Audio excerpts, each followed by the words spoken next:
What is good? Oh shit, Hannah's here. What's up, Hannah? Oh no, you're welcome. I don't think I've really gotten rid of any mods in hopes that they'll be the prodigal sons in return.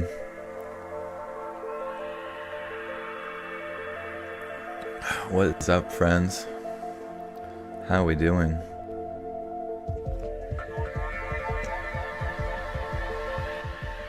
Happy Thanksgiving week. We are so close to stuffing our faces with lots of terrible food, clogging our arteries with goop.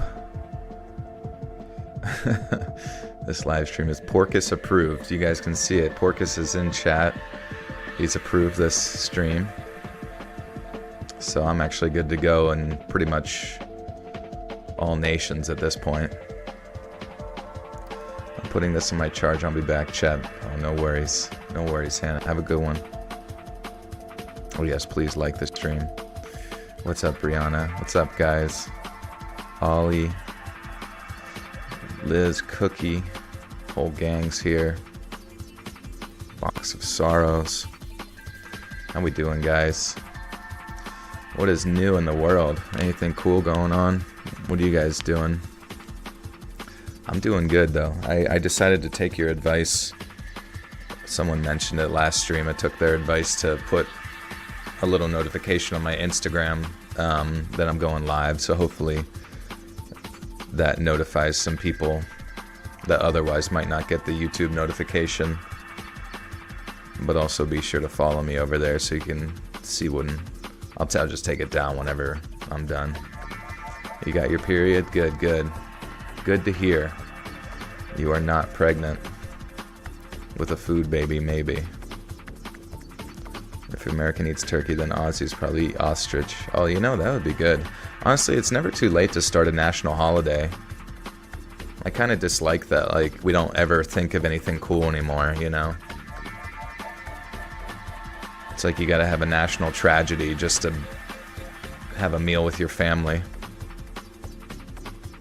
David, thank you for the tuso. Hola, hola, David. Do I like stuffing? Stuffing is definitely my favorite side dish for sure. Honestly, I usually like the side dishes more than I like the turkey. Nothing against anybody. I just feel like most of the time people prepare turkey quite dryly, and you really got to rely on the gravy pretty hard.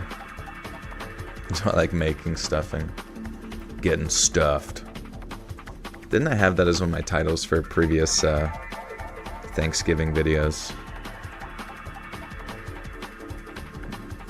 Stories that are stuffed with fear. It's interesting too with stuffing because you really like, I feel like you always get some, I mean it essentially is the same thing, but I feel like I oftentimes come across people's variations in their recipes for that than like most other dishes of food. I'm meeting with some rando at my house to sell a purse for 60 bucks. I don't know why I told them my address. Should have met me at a grocery store. You're nervous. Well, yeah, I would say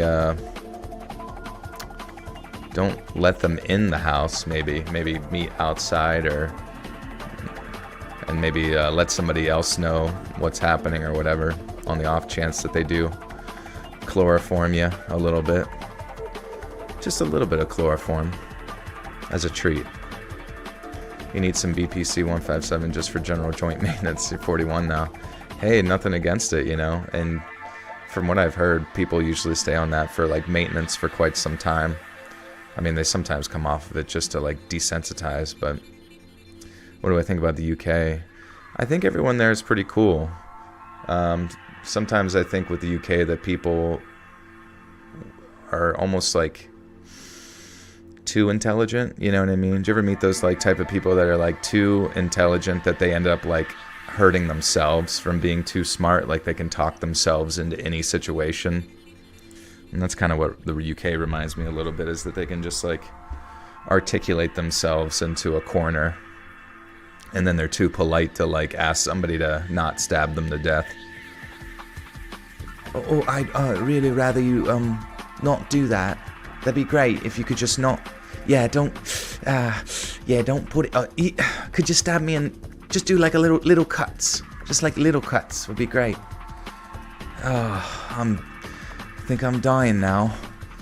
Well, my wallet's in my back pocket if you want it. Tell my family.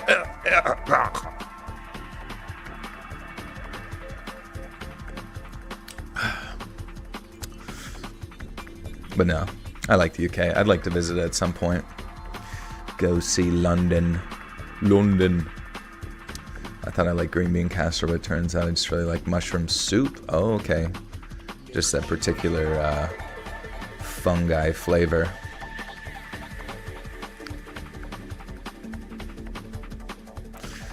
Andrew Batts, thank you for the 8 months.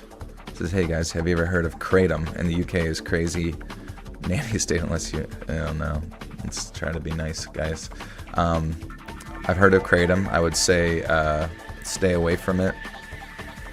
My friend, he had used Kratom for like quite a period of time and thought it was just like this nice, like affordable gas station supplement that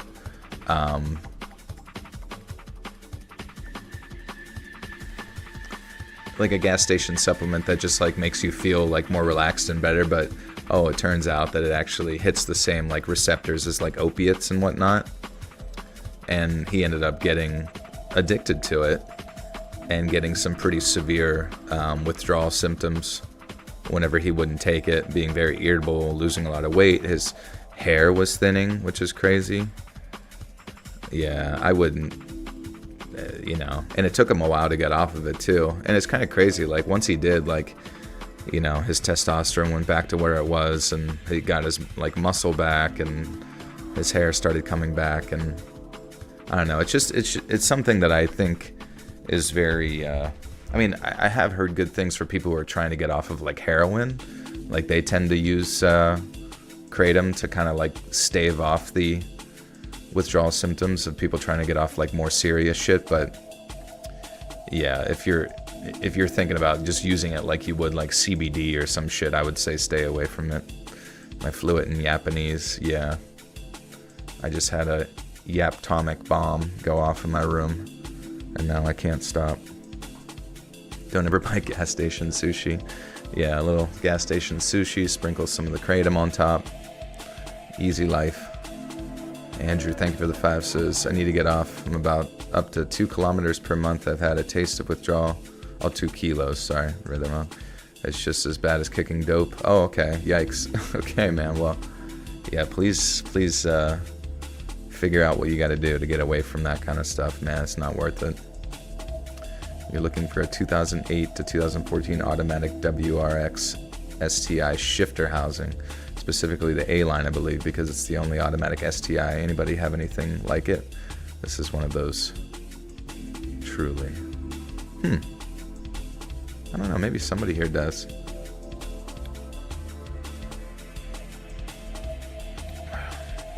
Yeah, how much kilos? 2? That sounds like a lot. I don't know. I'd be curious if they just like made Kratom like a schedule, I don't know, like a higher schedule drug or whatever it is to make it illegal. If that would disturb quite a few people. Make them go cray-cray. The automatically sexually transmitted infection. Yeah, he needs one of those in his car. That comes standard in every Suzuki. Gaming news? Question mark. Let's see. Black Friday deals. Nintendo has launched its most substantial Black Friday promotions to date, offering $75 discounts on both the standard Switch and the Switch OLED models. Whatever. Asus RT dual band gaming router is currently discounted. Gaming hardware and etc. I don't care about that. Any cool shit? Industry trends and developments. The gaming industry has faced challenges with significant layoffs and studio closures. Former PlayStation executive Sean Layden has expressed concerns that the escalating costs of developing big-budget titles could be detrimental to the industry's sustainability.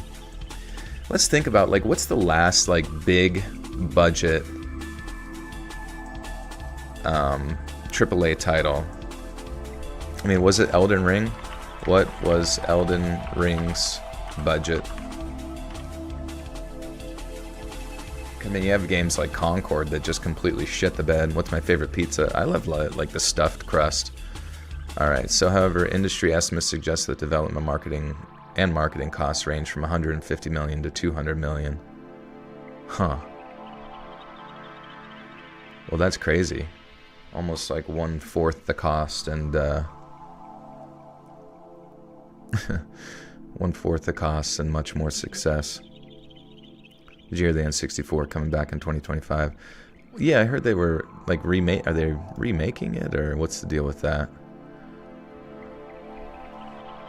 Thanksgiving leftovers, they are really good. I had a Friendsgiving with some friends at our gym, and man, I was jealous of whoever got to take home everything, because that was a shit ton of stuff, but it can't be trusted around me. I'd stick it up my butt and mouth at the same time to get the most flavor. In positive turn, a study by the University of Houston suggests that gaming can enhance career-related skills such as problem-solving, teamwork, leadership, and self-confidence, challenging the notion that gaming is merely a leisure activity. Well, there you go, guys. If you're a gamer, you're born to work at an office. Migra, did your donation go through? I don't see it. Did it register? How long ago was that? Sorry, man. And Louisa, I hope I'm saying that right. Ariana, welcome to the Butter Sock Cult. And now you have access to bonus content. Guys, Migrad is cooking up something really good for the paranormal videos. I'm thinking from now on, and it is a surprise since we only got 175 people here right now, that for all future paranormal videos, we'll animate the first story. So that should be pretty freaking sweet. What do you enjoy about these lives? It's just chill. I mean, like, I'm going to be recording stories anyway, so getting to, like, interact with everyone and chit-chat and be silly and kind of think about things or whatever. Yeah, I know. I don't know. 175. I even put it on Instagram, so I don't know. Oh, there it is, Migrad. Gonna keep this on as I animate tonight. Yes, my friend, thank you. Finally went through there for you. Sorry about the delay, but thank you so much for the 5. And yeah, I'm excited to see what you got. And Lynn, thank you for the 2. Could you please boot the Whittle Snoota Pradeep? Where is he right now? He's been hiding away in his own little world today, and I don't quite know why. But as soon as he comes down looking for attention, he's getting booped just for you. What's the story that's freaked you out the most? Probably just any ones where, like, you're a parent and you just get your kid freaking kidnapped, bro. That, I don't know. Sorry. That didn't sound like I had my full attention there. But yeah, you know what I mean? Like, just that idea that at any moment some crazy person could just do some shit. I still recall the one story that happened in, like, South America or whatever, where they were just doing, like, 2 people worked at a high school. They were doing something at the high school, and, like, the, like, 5-year-old daughter went to the bathroom, and then she didn't come back, and then they ended up finding her body, like, stabbed like 40 times inside of a broom closet. And I'm just like, Jesus Christ, dude. Developers have already made substantial donation investments into political parties, and one must give the impression that there is a process in place. The decision has already been made. Wait, what are you talking about? Sorry. Game developers, or must give the impression there's a process.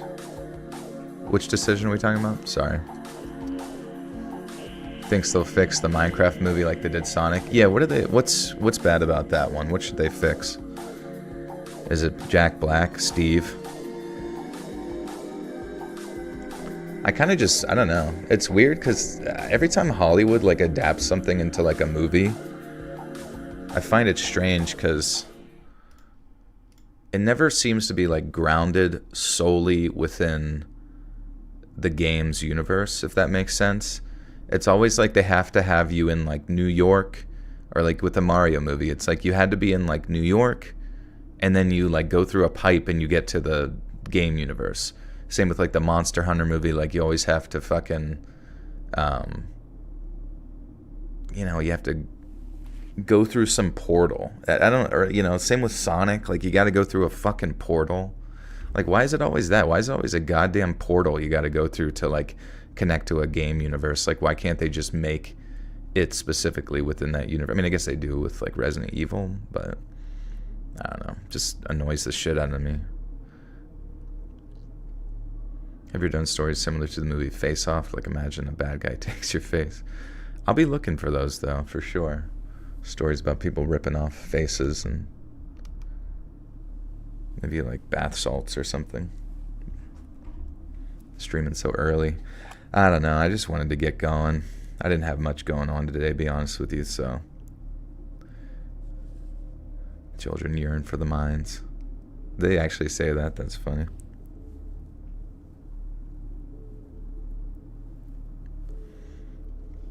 You go to bed at 8 now? Well, that sounds honestly pretty chill. What's that? Waking up at like 4 or 5 a.m. Any game movie you go through a portal. Like, yeah, I know. I don't really get it. Like, why?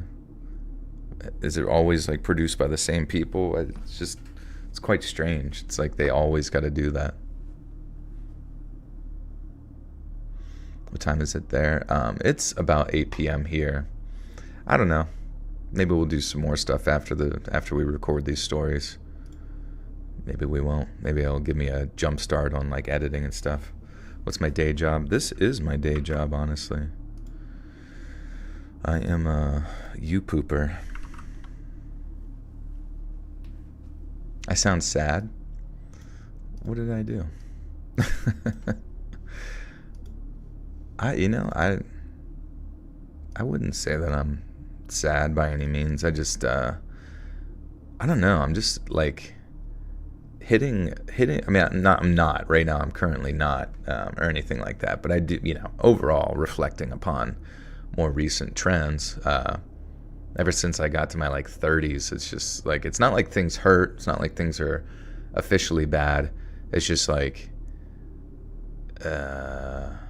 whenever you're younger, there's like such a broad distance of social networks that you have, and then as you get older, it just becomes more and more concentrated, that you become sort of more and more socially isolated, if that makes sense.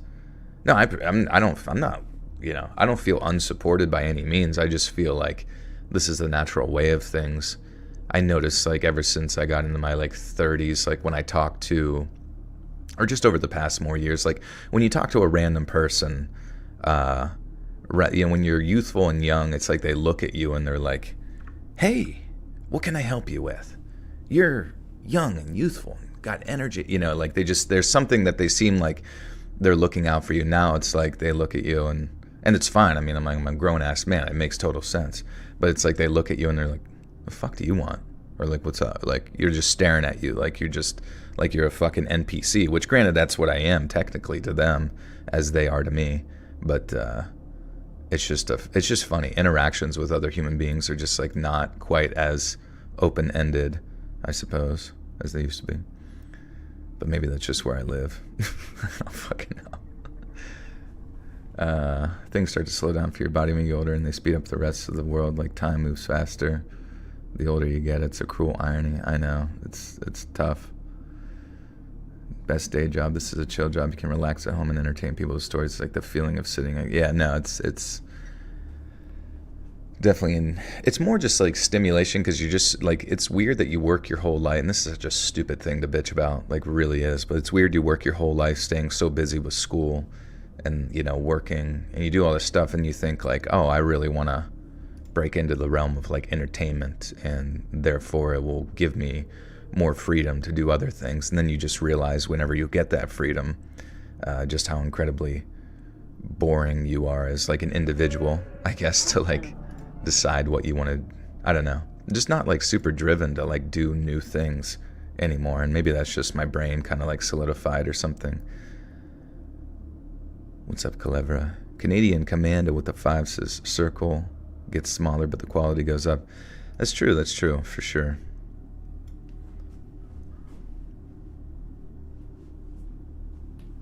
Sometimes I smoke so much weed I go into idle mode and stare at walls for minutes at a time. That's funny.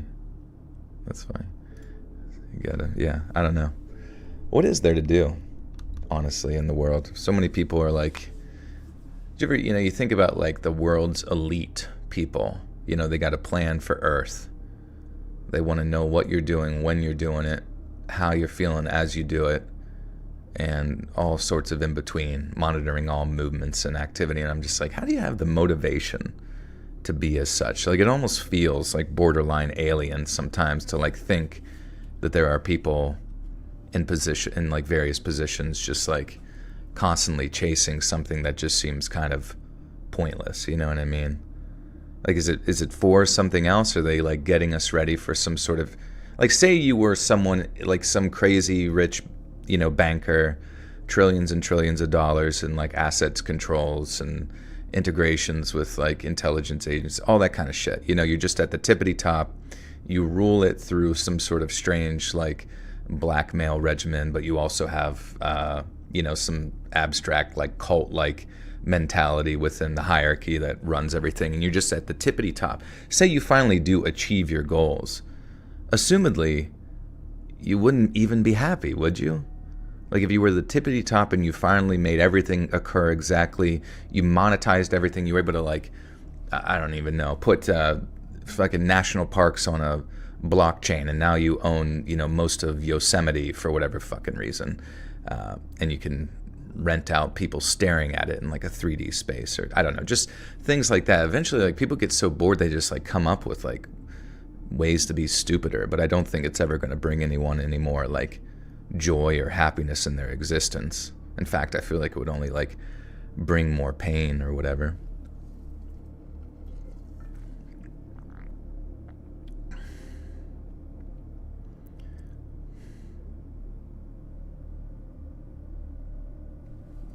Anyways, get my schizophrenic thoughts out of the way there.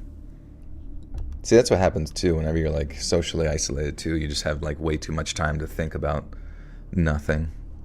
Maybe that's what happens to them. You were miserable when you made a lot of money. Yeah, what did you do? Many times thoughts when it's college, working a dead-end job. Feel much better now. I sometimes feel sad and depressed. Just go to the gym or call it. That's true. Yeah, sometimes you just need to move, honestly.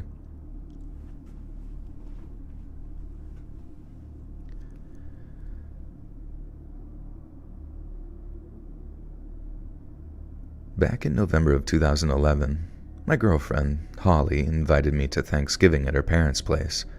We'd been seeing each other since February of that year, so it seemed about the right time to meet her folks.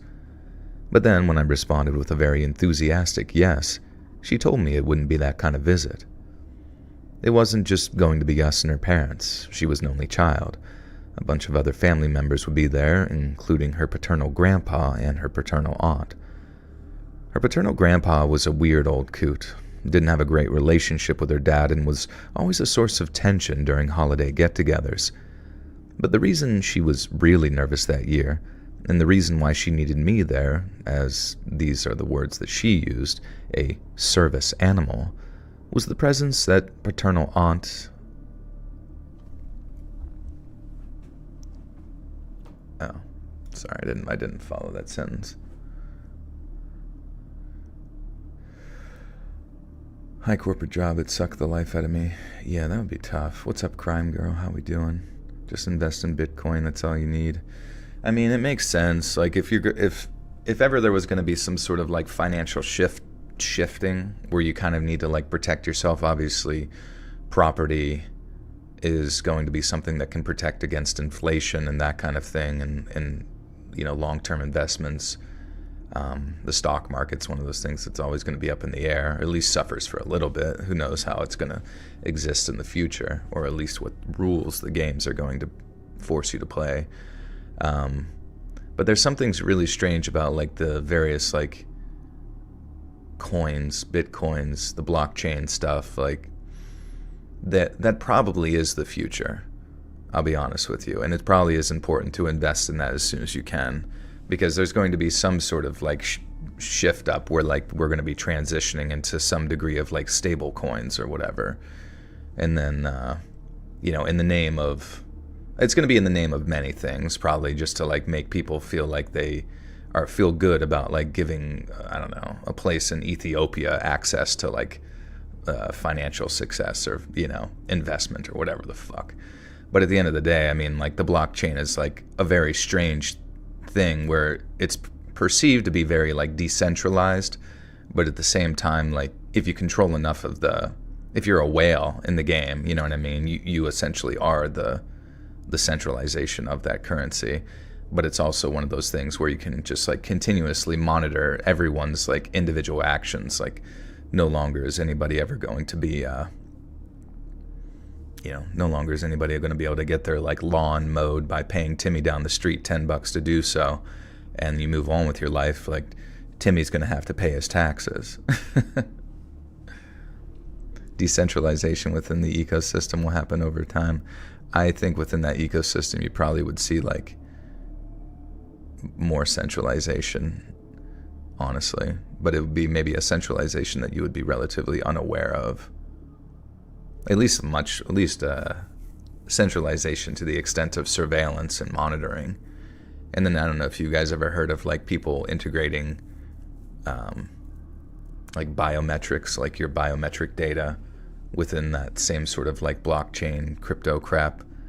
It's like that would be the weirdest thing, where it's like your financial movement and including your like I don't know, things like your heart rate and your maybe just like whatever, what would be some other like biometric data, your fucking blood pressure as you do that transaction could be monitored as well as all of your movements and that kind of thing.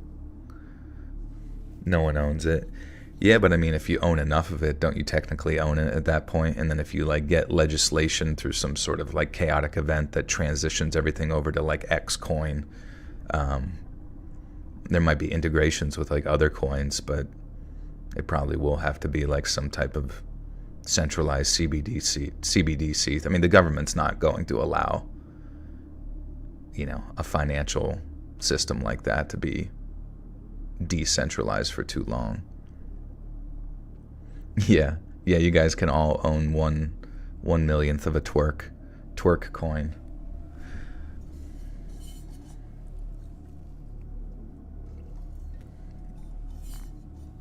We the people. I don't really think we the people exist too much. We the people oftentimes are just kind of like being shuffled around, our minds conditioned to whatever comes next through whatever chaotic event precedes it.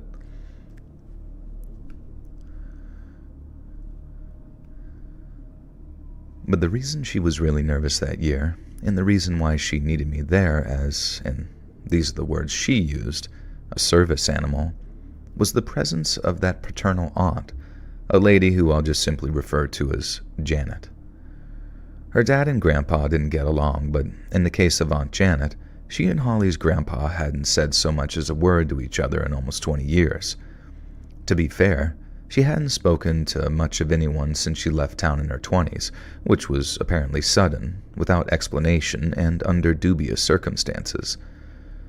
Starting up around the time Holly's grandma died, she kept in touch with her sisters here and there, but she hadn't been home to visit anyone in almost 2 decades. So to have her suddenly showing up again and showing interest in being around the family, it was a really big deal to Holly's mom and dad.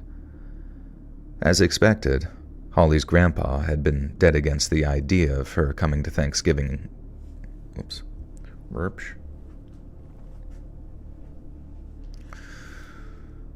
How did you come up with Pradeep's name? It was from a show called The Pickup Artist. There was a character on there. It's a really funny show if you've ever get a chance to see it.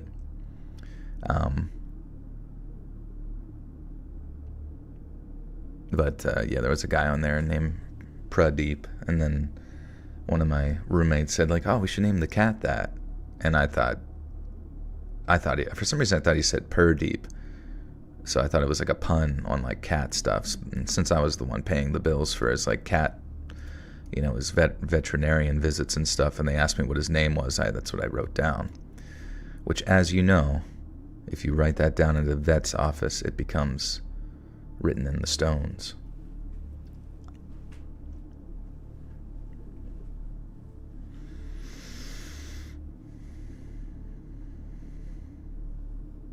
Who taught at NYU?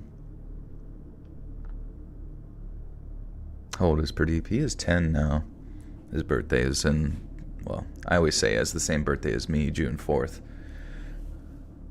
I keep looking for him, he's not here. It is kind of crazy though, he's 10, and like he's really spry and energetic, and like my one friend has like a 14-year-old cat, and that cat is like decrepit and not so good. And I asked if she had gotten that way over time, or if he gotten that way, or like more abruptly, and he said no, it was like kind of a gradual thing and kind of been that way for a while. And I'm thinking like, Pradeep I don't know, I look at Pradeep and he's like so fucking healthy, dude. It's insane. And so that's why I've come to this like sort of abstract spiritual conclusion that Pradeep is a familiar directly related to the success of my channel, because I was gifted him in June of 2014, and then the channel started in August of 2014. And as he has grown to his maximum, so is the channel. And if he dies, then the channel dies. So, but he seems like he's doing good, so the channel should be good. I lack the ability to organize the highlights and the patience and time to write it out in a way that would do it justice. What are you talking about? Oh. Okay.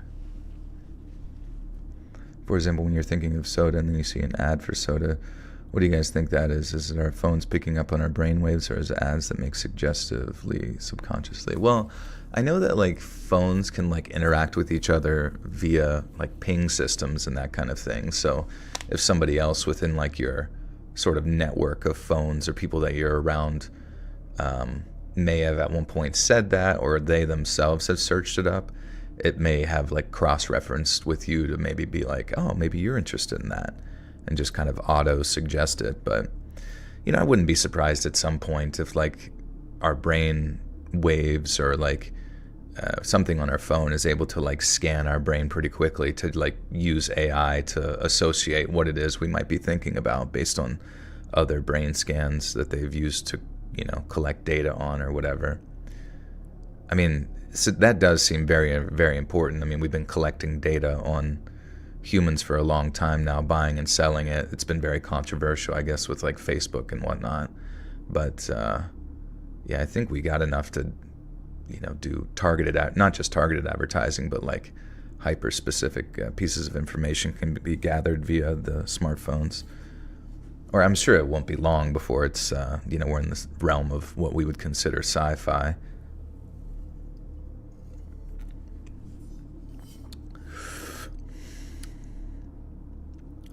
Oh, Snow, yeah, thank you. I do have to get, I'm going to respond to that. So, Snow, what do you specialize in programming specifically? Lived to be 18 with diabetes for 15 of those years. Really? I'm always curious where cats get their diabetes from. I mean, unless they were just born with type 1, in which that would be a struggle for most of their life. But I wonder if the type 2 is just like the super high carbohydrate diet that's within the food.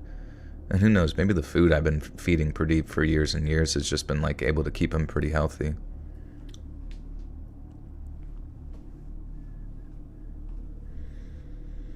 Do art, music, sound effects, and code are really good at writing. Okay. And do you have access to like a network of other people who would have more experience within the programming aspect to like connect the art and animation to the interactivity of the game. As expected, Holly's grandpa had been dead against the idea of her coming to Thanksgiving dinner, but her dad was insistent. It was the first time Aunt Janet had asked to be around them in nearly 2 decades, so there was no way in hell he was about to turn down this first request, because who knew when they'd get together? Because who knew when they'd get another? Everyone acknowledged it was a potential volatile situation, and being accustomed to such occurrences at everything from Christmases to 4th of July barbecues, Holly's dad felt the potential rewards were worth the risk, so to speak. And some of Holly's relatives were optimistic.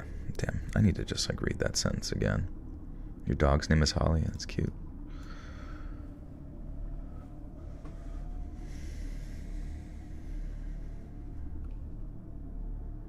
Hey, thanks, Jeepers. Looking for new hobbies, I wanted to mention you should try learning how to spell ICUP, best hobby I've ever gotten into. True. It's a good time. Everyone acknowledged it was a potentially volatile situation, but being accustomed to such occurrences at everything from Christmases to 4th of July barbecues, Holly's dad felt the potential rewards were worth the risks. Some of I'm mixing words together. Hey, Lissy, good to see you. Some of Holly's relatives were optimistic, but it was an optimism she didn't share, and she made it abundantly clear that the event would most likely go horribly wrong, and since that wouldn't be particularly pleasant for me to witness, she said that she wouldn't hold it against me if I turned down the invitation. And that was how Holly phrased it, but what I heard was, if you put up with the dumb family, then I'll show you. That was how Holly phrased it, but what I heard was, if you put up with my dumb family, then it'll show that you're really serious about this relationship. And since I was getting pretty serious about a future together with her, it was like she'd thrown me a curveball, and I had to be really... It was like she'd thrown me a curveball. Okay, god damn it. Yeah, you guys are a good community. I appreciate you guys being kind to one another and chit-chatting and whatnot. You'll get Pradeep some talking buttons that can communicate with chat. That would be sick. It is pretty funny, the things that he does to basically activate me. Whether he runs past my room to get me to get up out of bed and feed him. He just stampedes down the hall. Or sometimes when I'm in the kitchen, he'll sit there he'll sit right at his bowl or right at his dish and, very prim and proper with his tail wrapped around him. And it's so funny because I'm over at the sink and I look back and his back is turned against me staring at the dish just any day now. What's up, Kayla?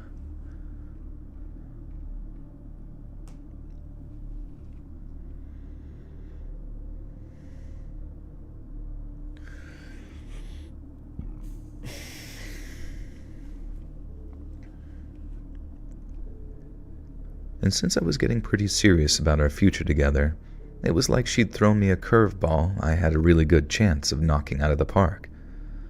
Holly's parents lived in a really nice place over in North Jersey. It was a modern colonial with a regal-looking red brick facade and a welcoming portico. Alright, portico. Man, I've never heard anyone be so descriptive for a house before. Portico.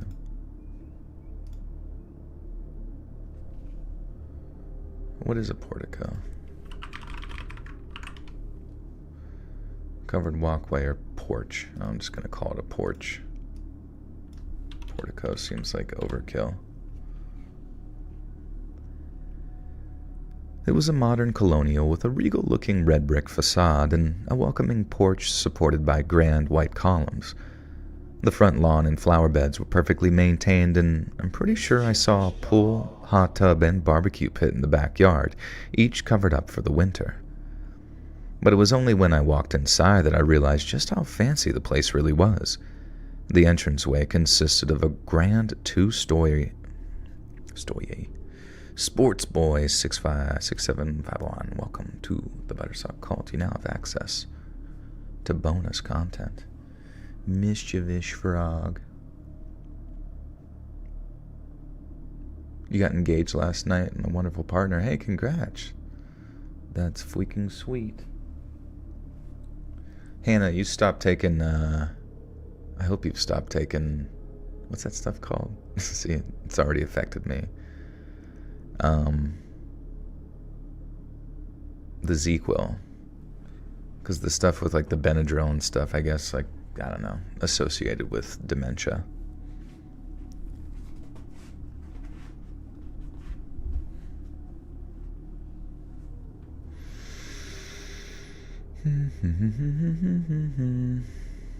Only on rare occasions. I feel you.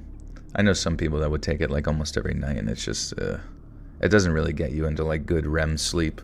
It just puts your body on standby mode. The entranceway consisted of a grand 2-story, dude, story and foyer mixed together is like got my mouth tripping. Also, Pradeep is here. Hi, buddy. Come get booped. They wanted to boop your face. People in chat wanted to touch your face. Now get up here and get touched. Come here. Come on. Get up here. He's confused. He's in a euphoric stupor.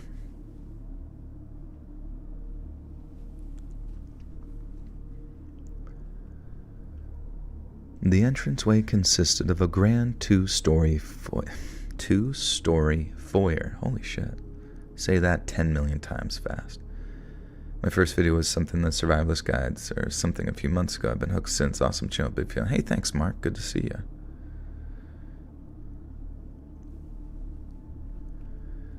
The entranceway consisted of a grand 2-story. The weird thing is like, see, I gotta just 2-story foyer. Like, just seeing the word foyer almost makes my brain think that I said stoye. 2-story foyer. The entranceway consisted of a grand 2-story. I'm just gonna say it. Foyer. Oh my god, I'm saying foyer wrong. Jesus Christ. The entranceway consisted of a grand That one's tough. The entranceway consisted of a grand 2-story foyer with sweeping double staircase, gleaming chandelier, and polished hardwood floors. Holly had already told me that her parents made a lot of money, but their house had to be one of the nicest I've ever laid eyes on, and I say that as an avid watcher of those old MTV crib clips. There was a formal living room and dining room, both with coffered ceilings and oversized windows for this natural light, and then a cozy family room with a stone fireplace and brown leather couches. I could think of way worse places to spend Thanksgiving, even if I was about to witness a familial apocalypse. After being greeted by Holly's parents, we were directed into the family room, and since we'd arrived a little earlier than everyone else, I got to enjoy some one-on-one time with her dad. He seemed like a pretty okay guy, a little stern, but a lot more laid back than I expected him to be. Holly had always made her dad out to be this kind of drill sergeant figure, a man who dedicated himself to building his company and who had very little time for anyone else. Holly had always made her dad out to be this... Oh, I just read that. Fuck me. I looked at chat for 1 second and lost my place. Am I a big reader? Any books, games you like in particular? I don't really read any books or anything, but I do enjoy games and just kind of following gaming culture and gaming news and stuff for the most part.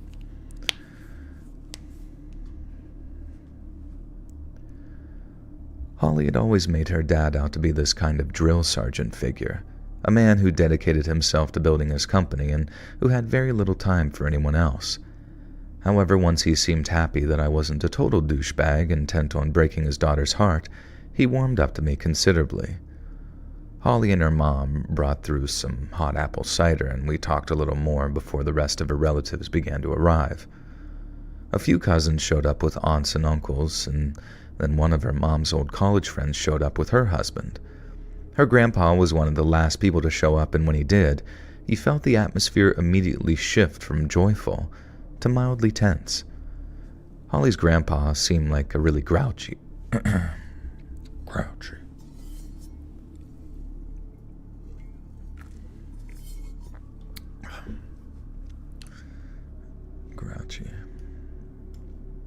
Silent Hill.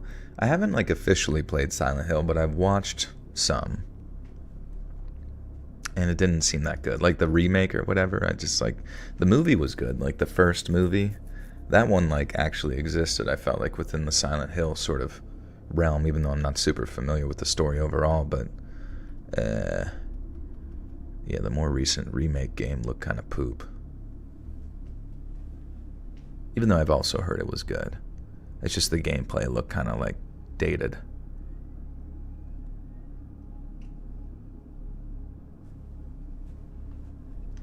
It is kind of frustrating how there's always one person that can completely suck the energy out of a room just because they're grouchy. I remember whenever I was a nurse, that was always the fucking case with certain personalities and stuff. There was this one CNA who was she was always in a fucking shit mood all the time. And she was a bitch, she was just a bitch about fucking everything. It was just so fucking mind-numbingly stupid because you knew what you knew what you could say, you know what I mean? You knew that you could say things to essentially destroy her world and make her feel terrible about everything. But you also knew that you had to operate within the rules. Yeah. She just, a total social vampire that just made everything terrible. I fucking hated that shit, man.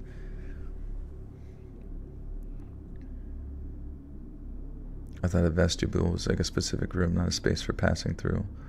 I don't know, honestly. It sounds like a little archway or entranceway or some shit. Me going through the nurse grind. It was terrible. I mean, it's not terrible. I mean, if I'm being completely honest, it was a good job. But it was just one of those things where, just like every other job, you clock in, clock out. And the worst part about clocking in was just knowing that as soon as I get here, all of the chaotic aspects that exist within another person's life at their lowest of lows, maybe not at their lowest of lows, but quite a decent low, but I guess still within a pretty contained environment, you're now responsible for that. And then all the mishaps and issues that the previous staff member has not been able to handle, you're probably going to have to figure out and deal with. And I mean, honestly, it's not the craziest job ever for the most part. And then eventually you get used to certain things and you recognize certain patterns and just do the same shit all the time. But I don't know. It's mainly the social aspect that made me want to fucking never do it again, because people like those social vampires. They were very prevalent, at least within nursing. Just people that are in a bad mood, they hate men, and you just have to sit there and deal with their fucking terrible energy. And also contemplate the fact that you have to be around them for the rest of your fucking existence. It's the cult leader status, yeah. I had a higher calling, I think, in life. You try not to piss anyone off. It's whatever, you know what I mean? I just appreciate people who are in a good mood, You don't always have to be in a good mood, but certainly don't suck, the life out of another human being.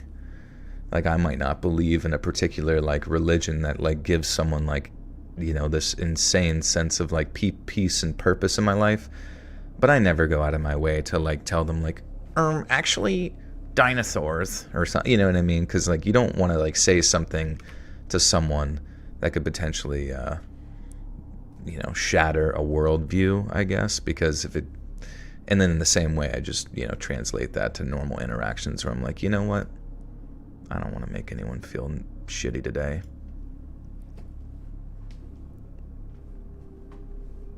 The girl bullies in high schools usually become nurses.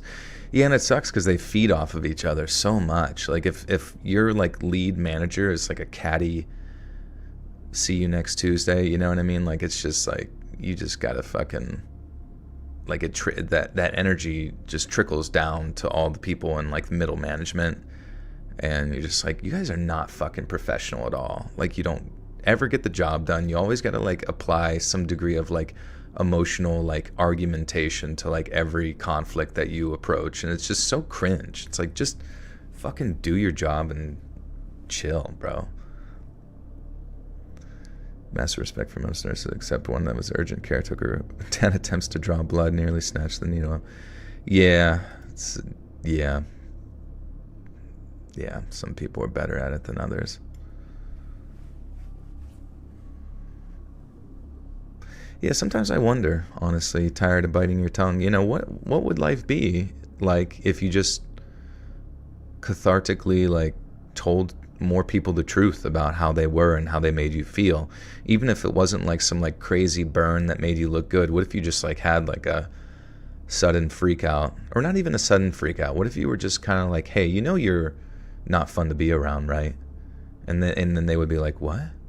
And you're like, you know, you just, oftentimes people around you, they don't like being around you because you're always in a shitty ball sack. How do these people keep their jobs then? I don't know, honestly. Because like, honestly, like your job tended not to grade your like social skills too much, at least where I worked. And yeah, it's whatever. The same, but what can you do? They never grow out of high school and then wonder why they have miserable lives. Yeah. I don't know, it was the worst when you would interact with like somebody who was like going through a divorce, which, you know, is not a fun experience, but you just knew. You're like, oh, they're going through a divorce. So it's like, well, here's the next fucking 2 years of their existence to like exude the most miserable energy possible.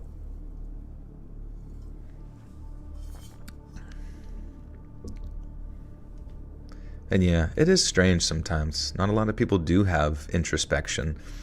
And it's weird because you almost wonder yourself, like, could your feedback upon that person actually activate something within their brain that could potentially cause introspection to occur in a way that they've never felt before?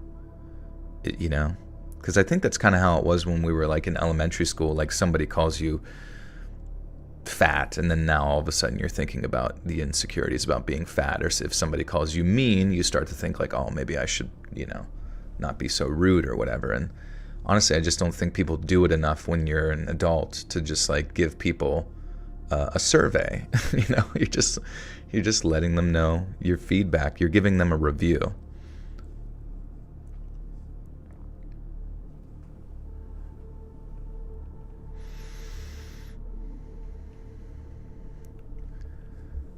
Holly's grandpa seemed like a real grouchy guy, and I saw two of her aunts go into full-on people-pleasing mode in an attempt to manage the tension and avoid conflict.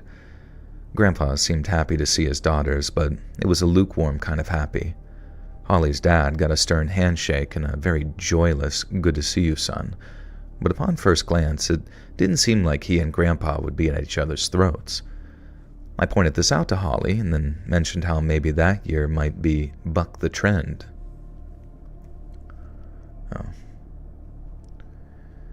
I pointed this out to Holly and then mentioned how maybe that year might buck the trend in terms of family conflict, and she responded with a shake of her head and assured me that what I was seeing was most likely the calm before the storm.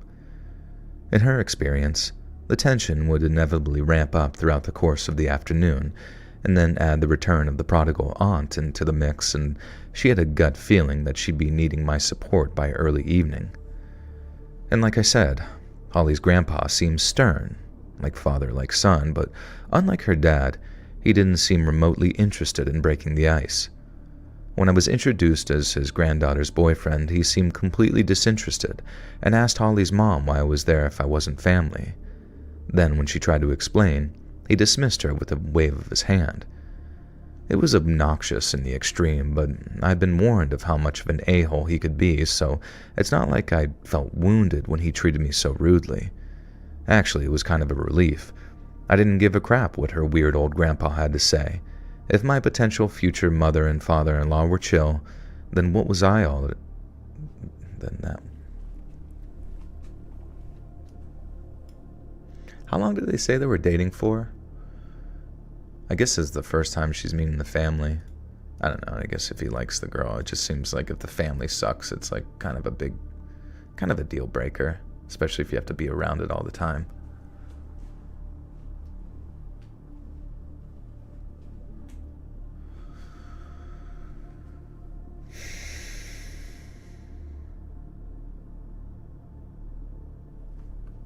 This is the plot of Get Out, yeah.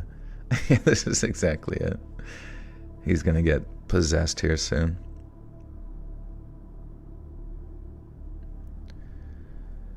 I didn't give a crap about what her weird old grandpa had to say.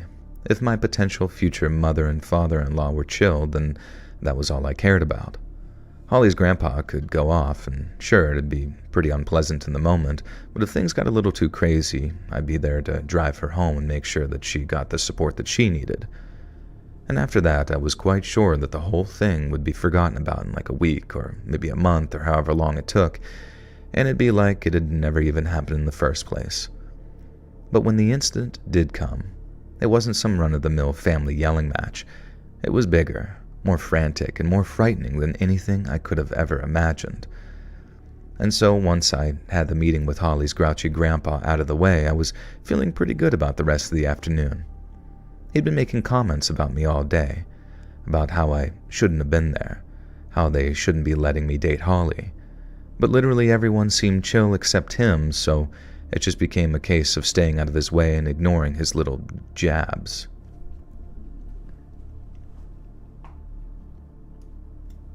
Jobs.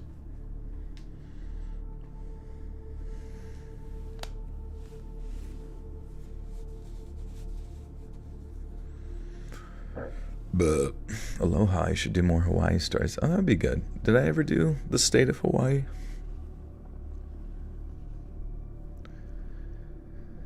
He'd been making comments about me all day, about how I shouldn't have been there, about how they shouldn't be letting me date Holly, but literally everyone seemed chill except him, so it just became a case of staying out of his way and ignoring his jabs, and everything would go relatively smoothly. The only other real test of that get-together... What the fuck? The only other real test the get-together... Okay. The only other real test the get-together had to endure was the arrival of Holly's Aunt Janet. Less than an hour before we all sat down for dinner, Aunt Janet arrived at Holly's parents' place. She was the oldest of her siblings, but looked pretty good for her age and showed up carrying what looked like some kind of portfolio bag, the kind artists use to transport their paintings from place to place. Aunt Janet and her siblings had talked while she was away, so it wasn't like it was their first time talking to her in 20 years, but it was still a profoundly emotional affair. There was a lot of hugging, a few tears, and Aunt Janet was even swapping greetings with her long-estranged father without incident. So even that late in the day, I was convinced that I dodged a major bullet and that everything might turn out all right. Janet and her sisters were sort of entrenched in catching up for about an hour, while Holly's grandpa and some of the other guys watched football in pretty much next to silence, until finally, Holly's mom called us all to dinner. Holly was Italian on her mom's side, so in addition to most of the usual Thanksgiving stuff, there were things like shrimp cocktail, baked clams, and even charcuterie. Charcuterie board. Charcuterie board. Have y'all tried the charcuterie board? It's pretty stinky. Charcuterie. Making you hungry. Wait a second. Oh my god. You can hear this person pronounce charcuterie, but then you can literally, as they said it, you can hear their stomach growling in the background. Listen. Charcuterie board. They talked about food and immediately got hungry. Charcuterie board. Maybe they farted, I don't know. Charcuterie.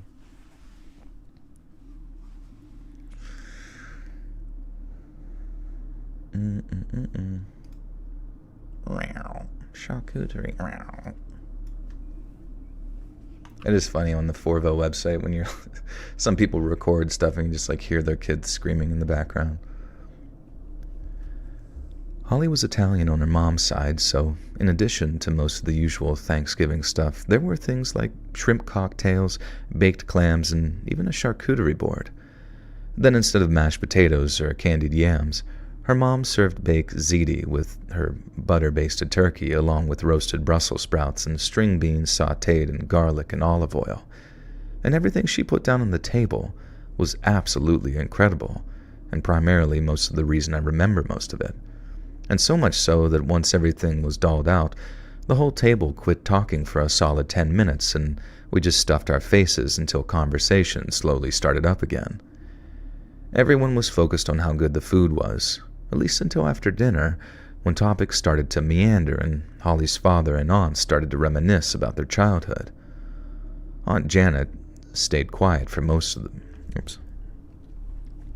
Baked ziti. I'm trying to remember ziti bread. Oh, stuffing. What's up, Panny? Yeah, what is baked ziti? Oh, it's pasta.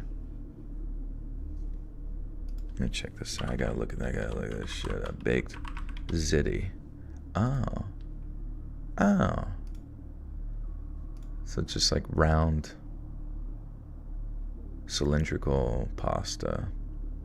That sounds really fucking good, dude. Dude, we should incorporate more Italian food in like everybody's fucking Thanksgiving.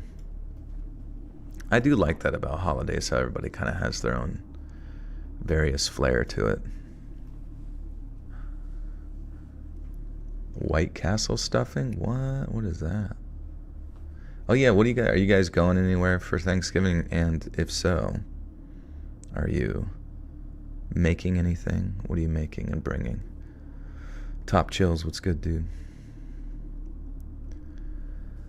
Aunt Janet stayed quiet for the most part. Then when Holly's mom started to clear the table after dessert had been served, Janet volunteered to help her. We talked among ourselves for a while, then once people started to try and get up from the table and go do their own thing, Janet reappeared with that portfolio bag in her hand. Wait, I feel like I missed... Everyone was focused on how good... Okay, I'm sorry. I feel like I gotta go back one more paragraph, because I feel like I fucking...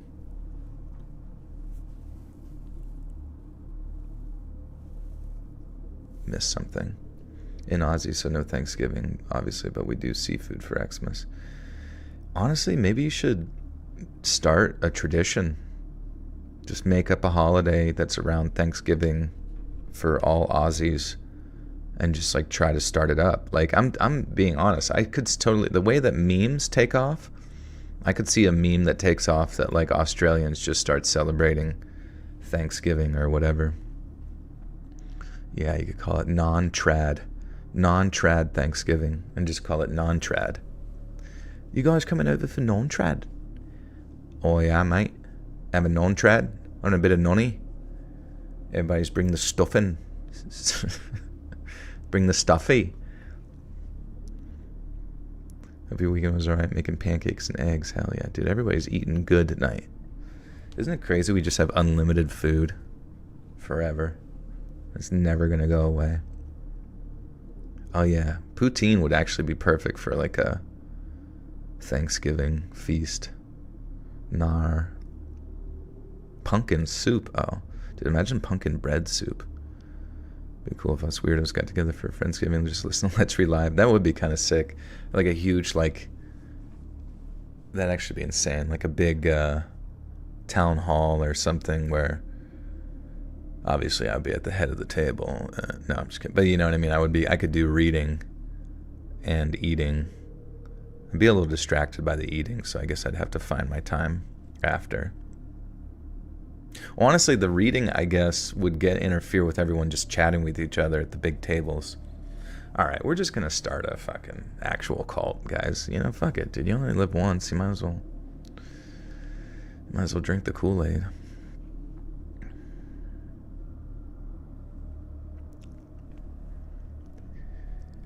Everyone was focused on how good the food was, at least until after dinner when topics started to meander and Holly's father and aunt started to reminisce about their childhood.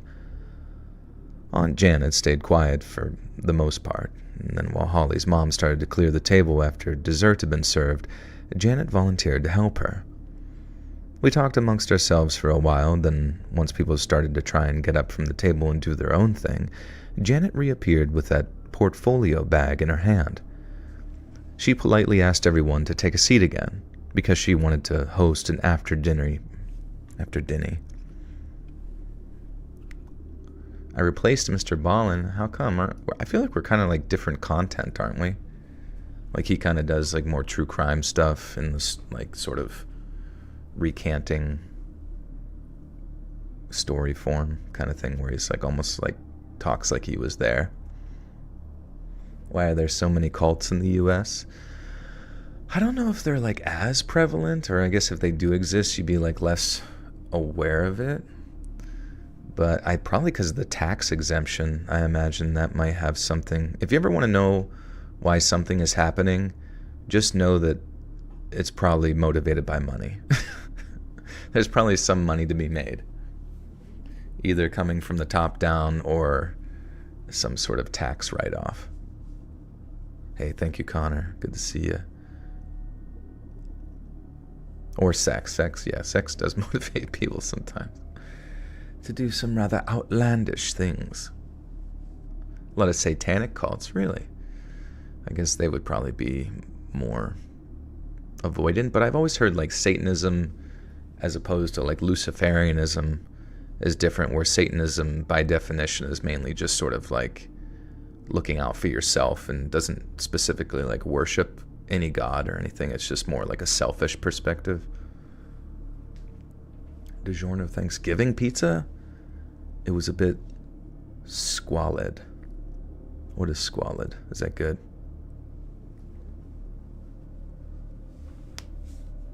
Why has Mr. Ballin not been hitting recently? Let's check out his stuff. Let's do a content cop. Just kidding. We won't be rude. Mr. Ballin. Let's see. The most extreme story of revenge I've ever told. The story may save your life. Well, I mean, you're still getting in like the 1 over 1 million views type dealio. I don't know. I mean, I honestly, everybody gets bored eventually of something and kind of like switches it up for a little while and then, comes back based on sort of nostalgia or like, reminiscing about the content, or it just becomes a staple. So sometimes you just need a little break and come back later. I was a Satanist, then a nihilist for a long time after realizing the Mormon Church was a giant scam. Yeah, what was well, I guess nihilist isn't really a religion, but Satanist, was that just a philosophy, or were you actually part of like some sort of community of satanists? And did you just like feel motivated after the Mormon Church just to go to like the furthest extreme possible as like sort of a counterculture thing, or what was the deal there?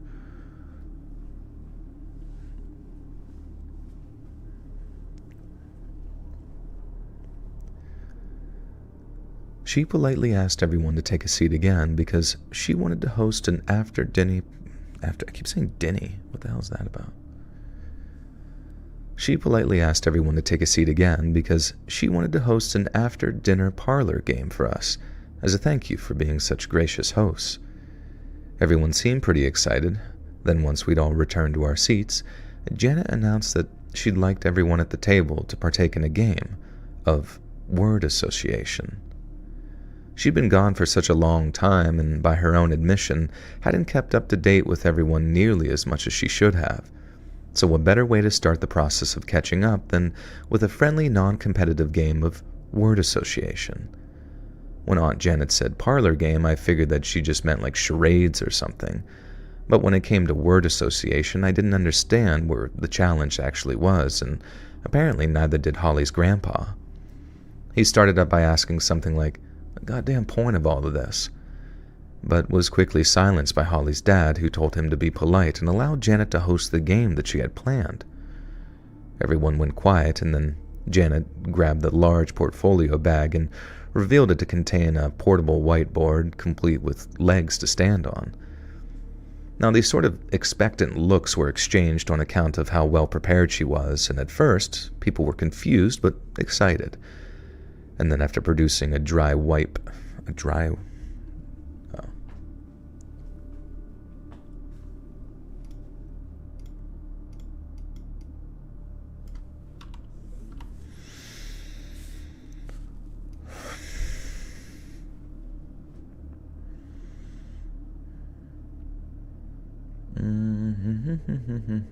Have you seen Swamp's music hype? His band is doing so well.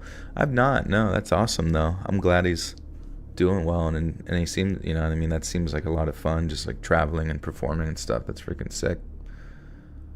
How does it feel to have hundreds of people falling asleep to you while reading? I guess it kind of used to it right now. At this point, I'd like it to be thousands. It'd be nice. Do you know Kenneth Copeland? What do you think of that man? Yeah, I've seen Kenneth Copeland. He, out of all of like the mega church people, like he genuinely looks like Satan, and mainly just because like his face is reminiscent of like a lizard wearing human skin. And I don't mean that in like a rude way. I just mean it in the sense that like aesthetically, if ever there was a character to exist within like the parody mega church of like Grand Theft Auto or something like that, or if ever there was a character they could base a mega church character like that off of, it would have to be him. Because there's just something about him that seems like he hisses when he speaks, you know what I mean? It's just something not quite right.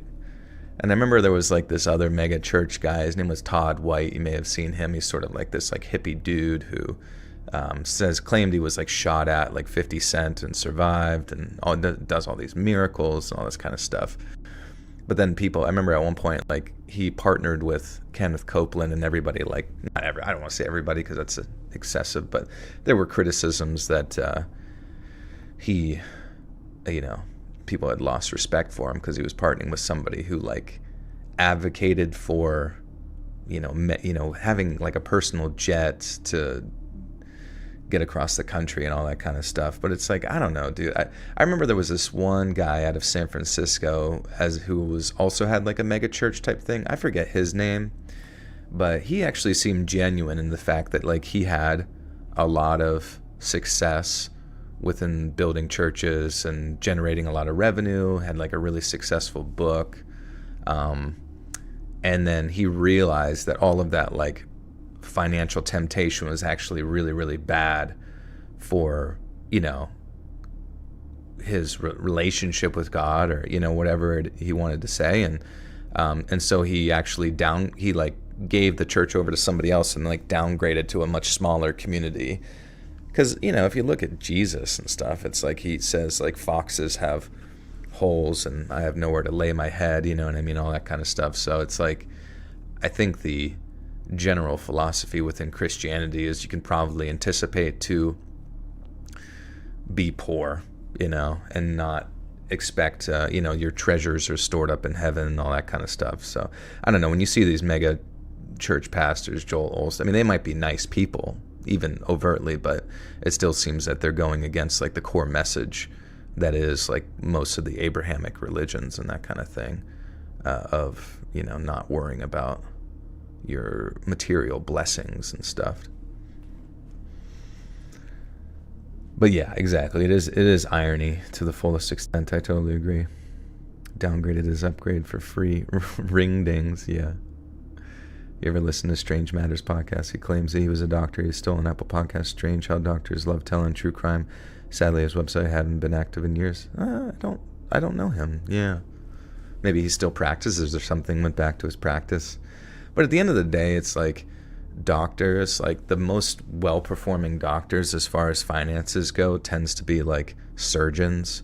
I mean, obviously, I think it can scale from there, but I remember like orthopedic surgeons could be making upwards of like $400,000 to, you know, $600,000 or more, depending on where they're at and how, you know, I guess prolific they are in their surgeries. So even in that case, like I can understand why some of those more intelligent, more successful individuals within society would want to like move over to entertainment, because the value of an advertisement on interrupting people's escapism through entertainment is, in my opinion, way overpriced. I mean, I'm thankful for it, but at the end of the day, like the amount of money you can make by just like pumping out schlop on YouTube and podcast, not saying my stuff is like schlop, but there's a lot of schlop online, and I know some of my stuff crosses over into that for sure, but it's like, to make that much money just to be entertaining is such a weird, abstract, modern phenomena to me,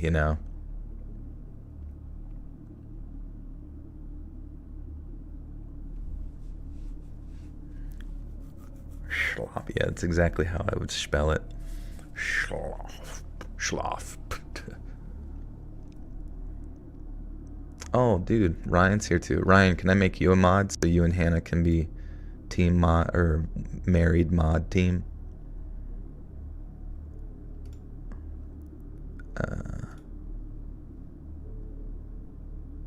There you go.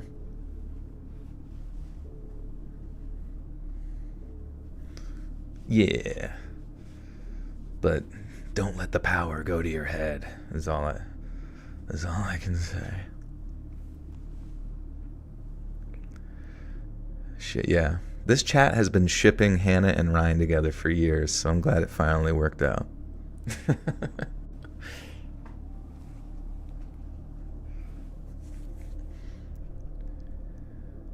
Then, after producing a marker from the whiteboard's carrying bag...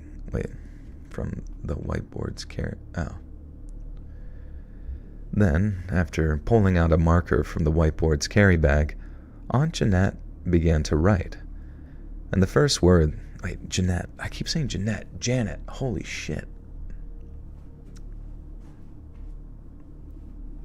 Yeah, you guys can consult with one another. You're like, should we ban them? And you put your hands together and you're like, 3, 2, 1, ban.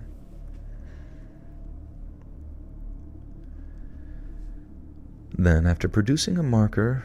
Not producing. Producing sounds weird.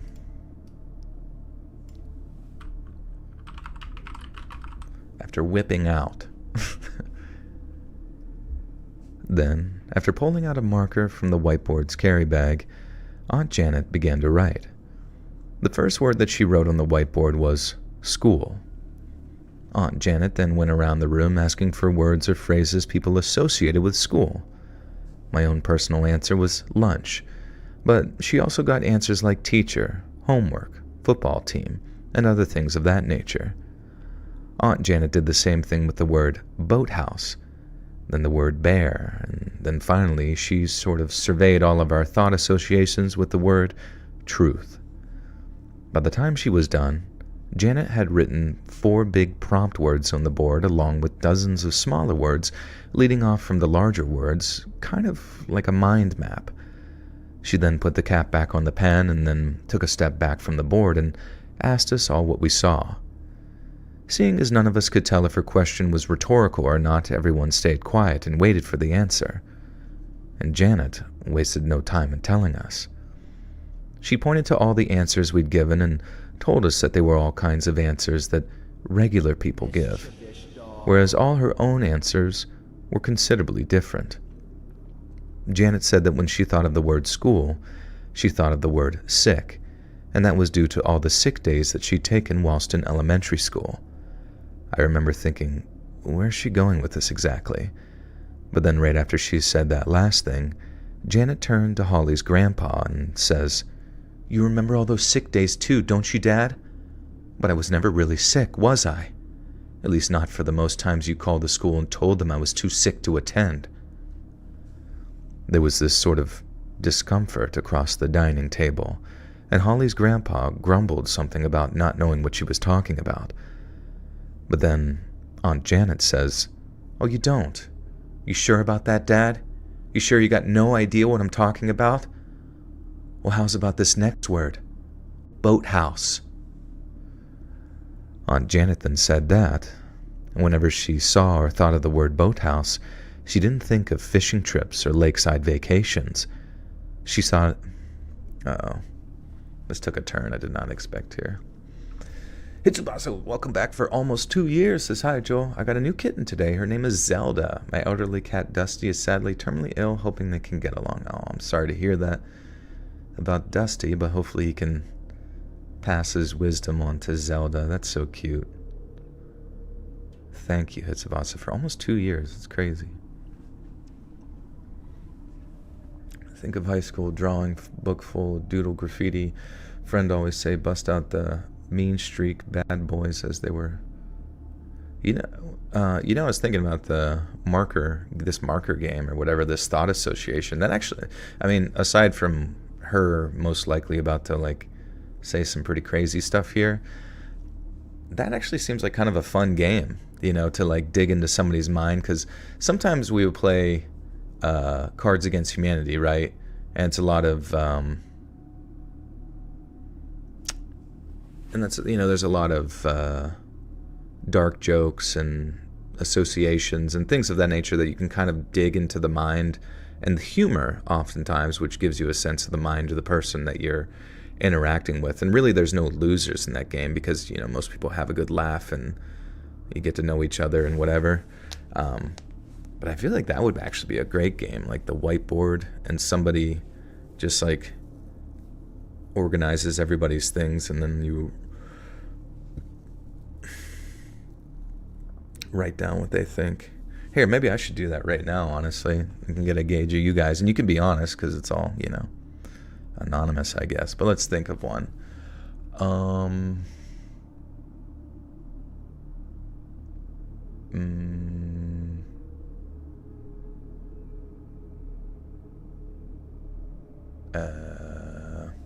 No, that sucks. Let's think.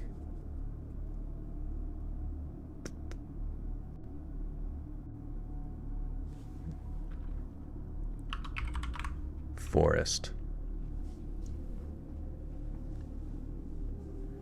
Thinking is kind of hard. What's the Twitch link? I don't have a Twitch, unfortunately. I should do that, honestly.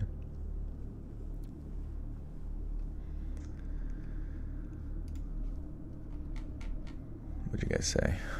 Tree, camping, green, dad, pine, woods, trees, Bigfoot, boathouse. Okay.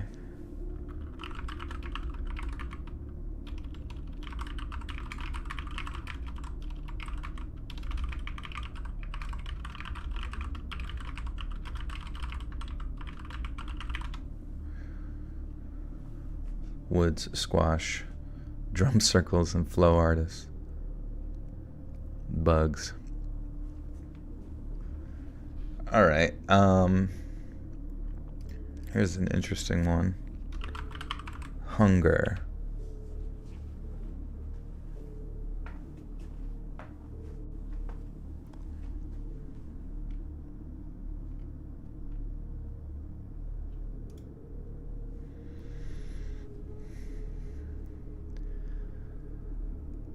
Aunt Janet then said that whenever she saw or thought of the word boathouse, she didn't think of fishing trips or lakeside vacations. She thought of the pain she'd suffered one summer when she was a kid. She went on to describe how, when Holly's father was just a baby, the family had gone on a vacation in upstate New York. Janet had ended up misbehaving somehow, and Holly's grandpa had dragged her away from the lake and into a friend's boathouse for a stern talking to. But a stern talking to was not all she got. Janet claimed the punishment that she was given was a far cry from anything considered acceptable between father and daughter, and that the pain that she felt afterwards was so fierce that she couldn't sit down without her tummy hurting. Again, Holly's grandpa grumbled something about having no memory of the event, and everyone else stayed very quiet. Aunt Janet then pointed to the word bear, and then to a few of our more innocent associations. We'd said things like grizzly and teddy bear, and while Janet also associated the word with the small, stuffed, and cuddly variety.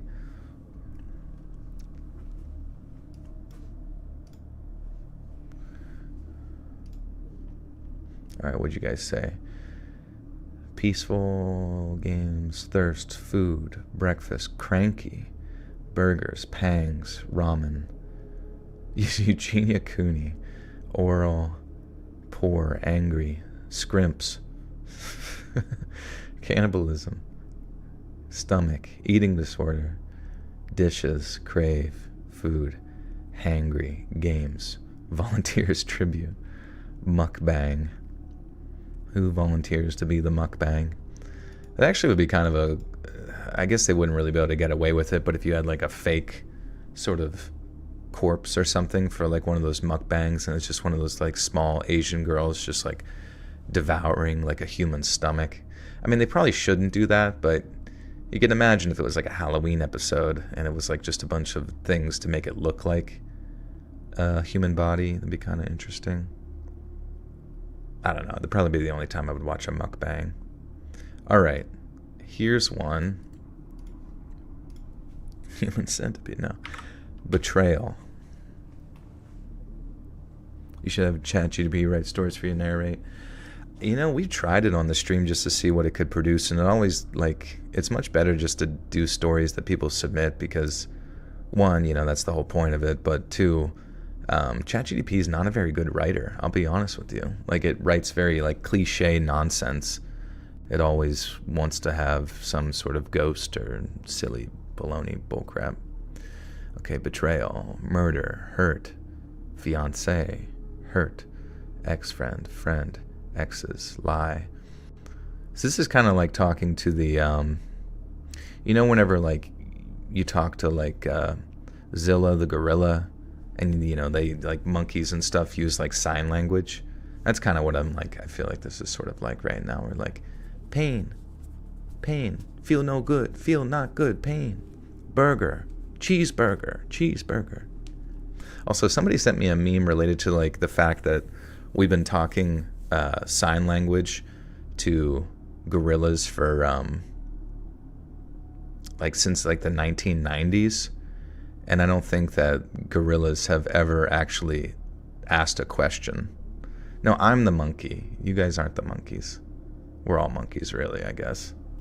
And I really wouldn't mind a cheeseburger after being hurt. All right, here's the next one.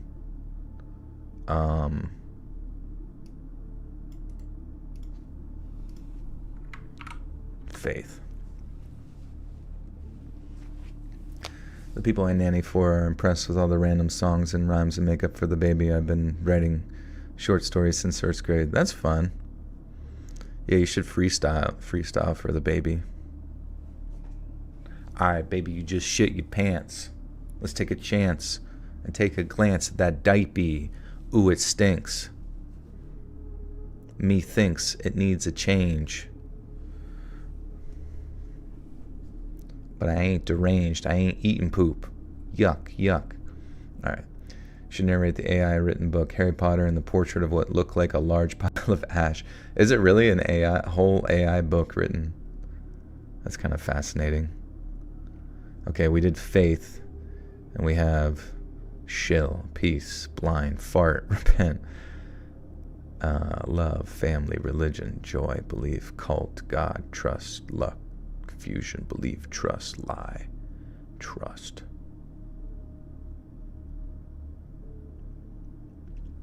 Hey, see you, Ryan. You guys both heading out?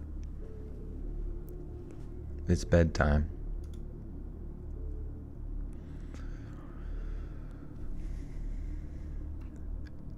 We'd said things like grizzly and teddy bear, and while Janet also associated the word with the small, stuffed, and cuddly variety, her further associations were not positive ones. Janet said that she associated teddy bears with distraction, delusion, even disassociation, because it was her teddies that her father told her to cuddle whenever he did things no father should ever be doing to their daughter. There was a straight-up gasp when she said that, and no one dared to get up from their chairs, and as Holly's grandpa began to yell about Janet being a crazy C-word, Janet shrieked over him so loud that everyone, including Grandpa, was silenced. And that's when she pointed to the word truth. And although I definitely won't quote her verbatim because I'm quite confident... Oops. Yeah, I don't know if I should include this story in the first one for Spanksgiving.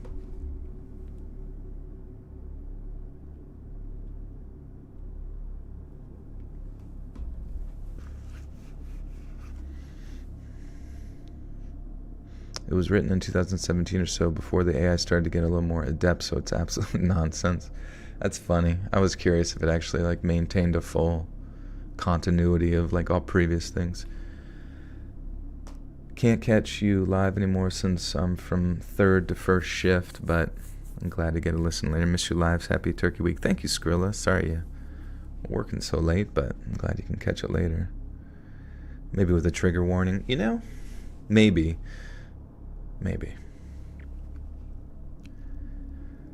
That's when she pointed to the word truth. And although I definitely won't quote her verbatim, because I'm quite confident it'll get your channel a strike or a warning or something of that nature, this is roughly what she said. Janet said that whenever she thought of the word truth, she felt that she'd been robbed of any positive association. Other people heard or read that word and it gave them hope for a sense of order and justice in the world. When she thought of the word truth, it was like a dagger in her gut. It hurt because for her whole life, she'd wondered if anyone would ever believe the truth of what her own father did to her when she was growing up. And even if she did one day find the courage to ever talk... Oh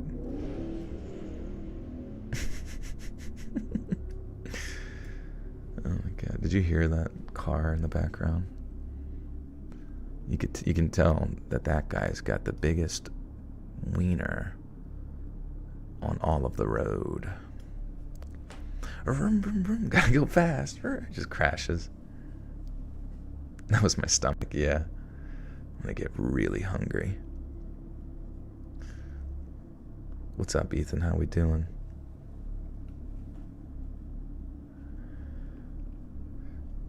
It hurt because for her whole life, she'd wondered if anyone would ever believe the truth of what her own father did to her when she was growing up. And even if she did one day find the courage to talk about it, she wondered how in the world a person goes about announcing something like that. Well, apparently, Janet had plenty of time to think about it. And then when she finally made up her mind and had the perfect method of delivery, okay. Yeah, controlling the car with his penis. You doing anything for Thanksgiving? It actually should be a good week. Thursday is the holiday, so I'll be with family for that. And then I got some friends visiting in Maryland, so I'll be going to Maryland to visit some friends for sort of a Friendsgiving / like birthday thing, get together for another friend, and that should be sweet. And then I think we're gonna hang out on Saturday as well, and then I'll probably drive home Sunday and come stream for y'all.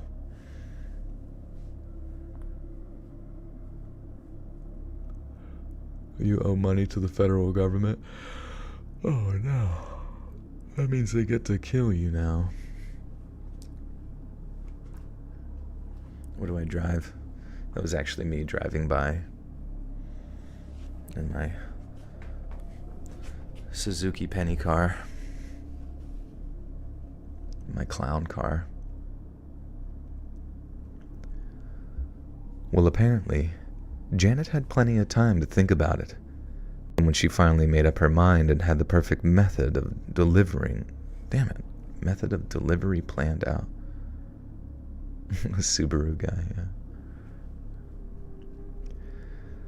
Well, apparently, Janet had plenty of time to think about it, then when she finally made up her mind and had the perfect method of delivery planned out, she called up Holly's dad and asked if she could attend Thanksgiving that year. And by the time Janet had finally finished her speech, people were either sobbing or just completely filled with shock. Then as she asked Holly's grandpa to say something, anything, he went from completely ashen and silent to filled with rage. He screamed at Janet, but Janet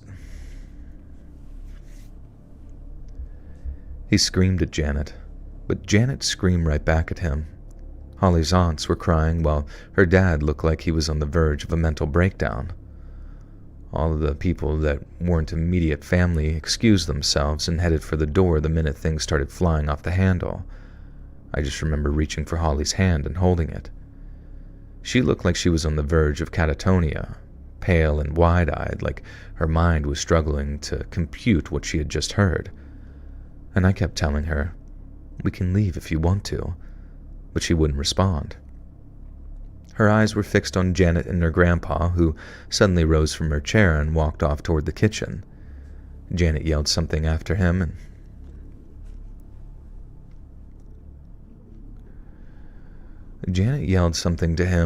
then when she appeared to run out of steam, she turned and walked towards her whiteboard and began packing it into its case, soundtracked by the sobbing of her sisters. It was probably one of the more surreal experiences of my entire life, seeing the breakdown of a family that would be emotionally intense. Seeing the breakdown of a family like that, okay.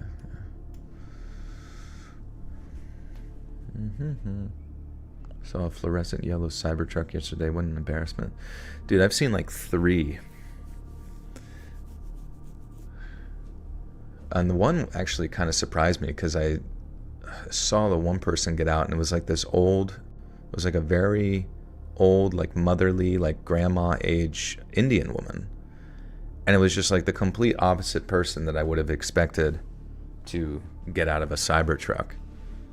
And I'm fairly certain that she might own a Dunkin' Donuts. And I don't know, I was trying to like piece together who she might be, but I was like, damn, dude, that's fucking, I mean, it's sick that she can get one, you know what I mean? But it's also kind of sad that that's what she chose, because I don't know, it's like initially you see it and you're like, whoa, what the fuck is that? But then after like 2 sightings, you're just like, this is cringe as fuck, bro. Get rid of that disgusting fucking Lego piece. This low polygon fucking Minecraft vehicle.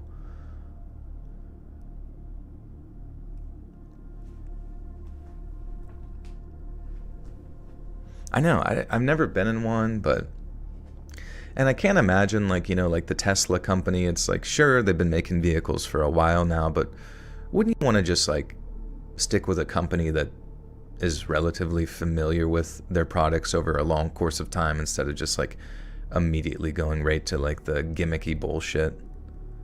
Yeah, it does look like Roblox. I'm driving a parallelogram. My dream car, I don't even know, dude. I do like vehicles and stuff like that. Like sometimes I'm like, should I get a G-Wagon? And then I'm just like, who cares, dude? Like if it gets me from point A to point B, I'm like, sometimes I feel like Mark Zuckerberg had it right with that shit, you know what I mean? Should I get a Hellcat? Should I get a Hellcat?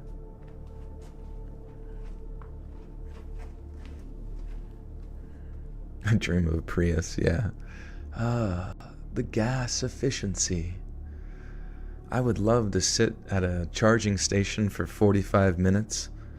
It is really funny, like there's some charging stations and like, I don't even know. Like you just see the people and they're just like, whenever it's nice out, they get their like blanket out and chill with their like dog, maybe get their laptop out and just talk about how they're like saving the freaking earth together. And then they go in and buy some Kratom and some gas station sushi. There was a woman who said she saw Michael Jackson in hell. She saw him. She went there. Are you sure she wasn't just in like Detroit or something?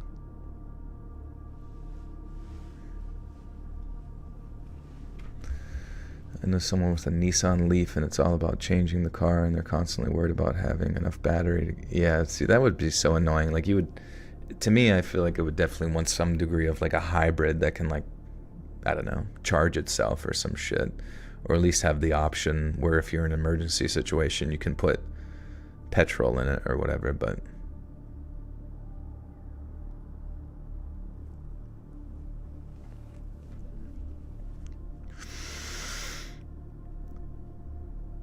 Seeing the breakdown of a family like that would be emotionally intense at the very best of times, but to have such a sickening 30-year-old secret divulged like that was the kind of drama I've only ever seen in movies or TV. In those situations, people are glued to what they're seeing on screen, but in real life, it's like I wanted to... But then in real life, it's like I wanted the ground to just open up and swallow me so I didn't have to bear witness to any more mind-shattering heartbreak. I really did want nothing more than to get out of there, but there was no leaving without Holly. Wherever she went, I went, and for better or for worse. At first, it didn't look like Holly's grandpa was going to re-enter the dining room, and I don't think anyone had wanted him there either.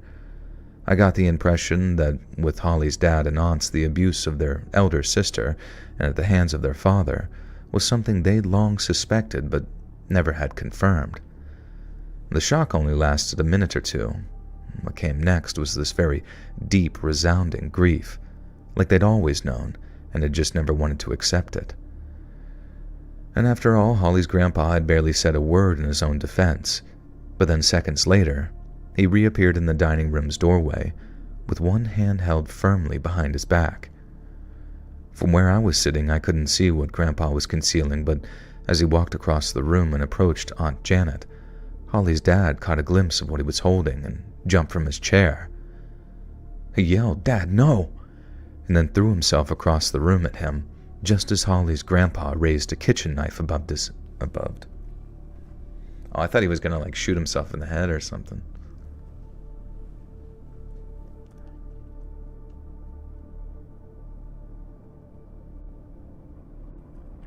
How much is an electric car? $80K. Yeah, I don't even know, man. The whole thing is just such a fucking trap. And then the fact that some of the batteries cost $25K to replace. It's you might as well just go buy a shitty used Camry or some shit.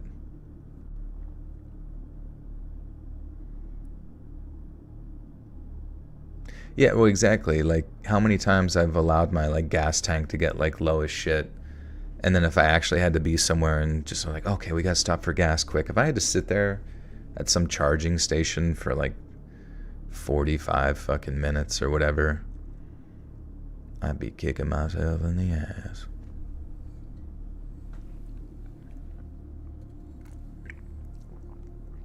Batteries last 10 years. Yeah, but that's not that good. Get yourself a fucking Toyota that lasts 20 plus or more. I know people with Toyotas that have had them for well over 2 decades and they're yeah, it's still going strong.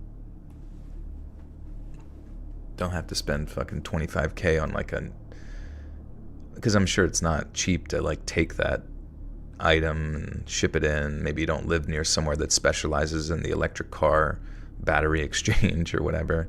And then what the fuck happens to that battery? They just go dump it in the fucking landfill somewhere. I don't know, dude. It's all such a fucking scam.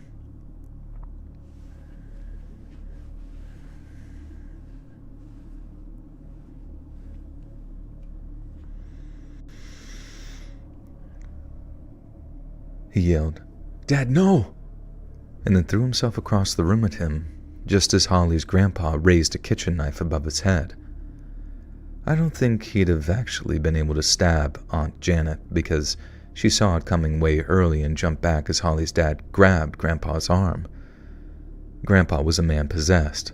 You could see it in his eyes that he'd completely lost his mind, but he was old and slow. While Holly's dad was still relatively fast but much, much stronger.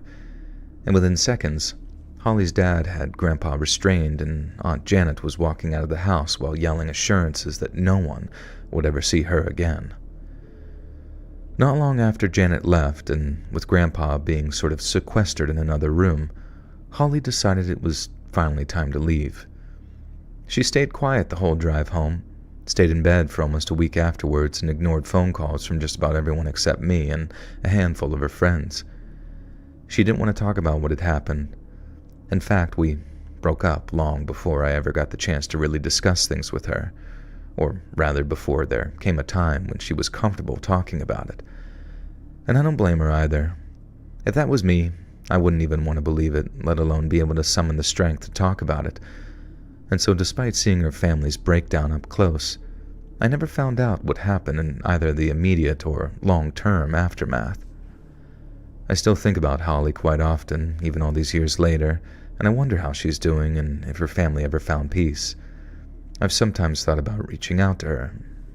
I think my voice squeaked a little bit.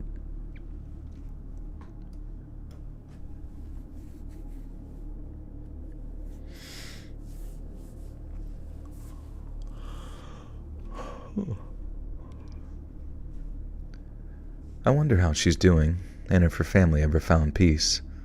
I've sometimes thought about reaching out to her just to see how she's doing, but something tells me I'll only be a painful reminder of the single worst day of her life.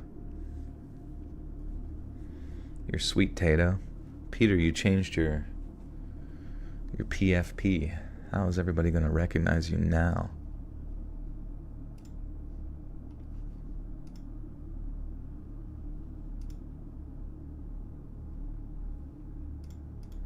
What's PFP stand for? Like poop fart penis? You changed your poop fart penis. I'm so funny. What are the other gaming news? In positive turn, University of Houston, yeah, whatever. Upcoming release updates. Fortnite OG is set to return as a permanent mode on December 6th, 2024, allowing players to experience the game in its original form. Oh my god. We're gonna be fucking cranking 90s, boys. Hell yeah. Hell yeah, brothers. Can't wait.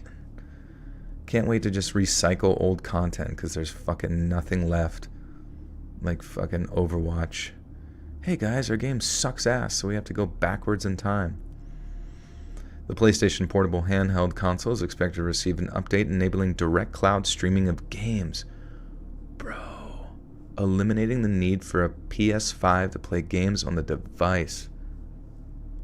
What? Dude, this is it, man. This is the future. But I wonder how fast your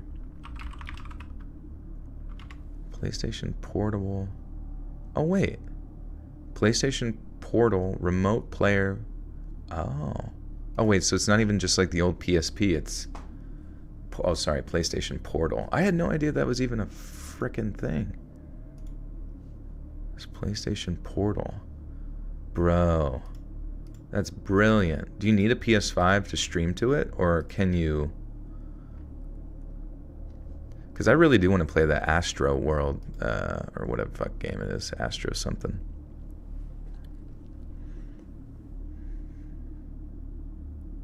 You thought it was profile pics? Sorry, no, it's poop fart penis, as I said.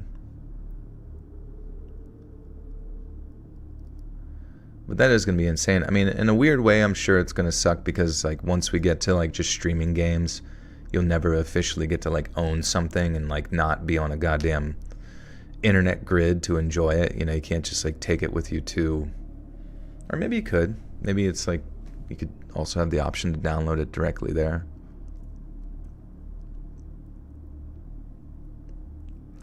But, I don't know.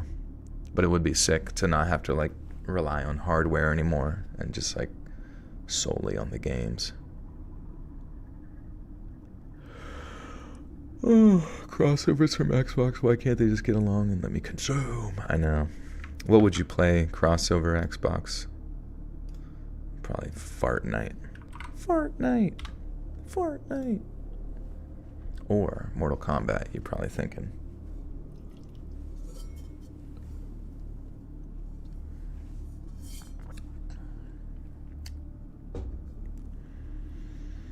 All right.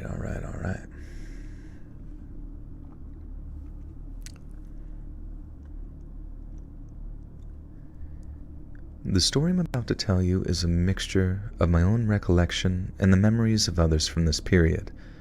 This incident happened back when I was a little girl, so I didn't fully understand what was happening with my parents until it was fully explained to me many years later. But I guess it's no good telling you half a story, so I'll just fill in the blanks where possible, too. My mom and dad were never meant to be a couple, and those are my mom's words, not mine.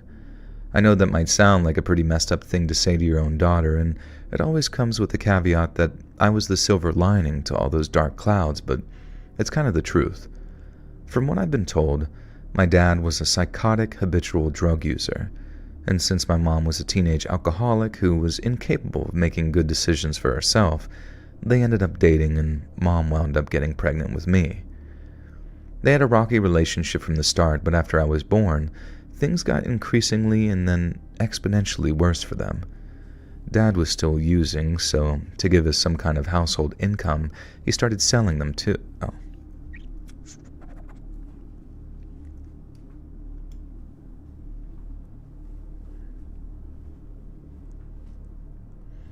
My regular chill spot regularly puts up different art pieces, and they recently added a skull inside a space helmet tucked away near the bar. You're infiltrating my life. I am inside your walls as we speak. I am everywhere. That's cool, though. You should take a picture. Oh.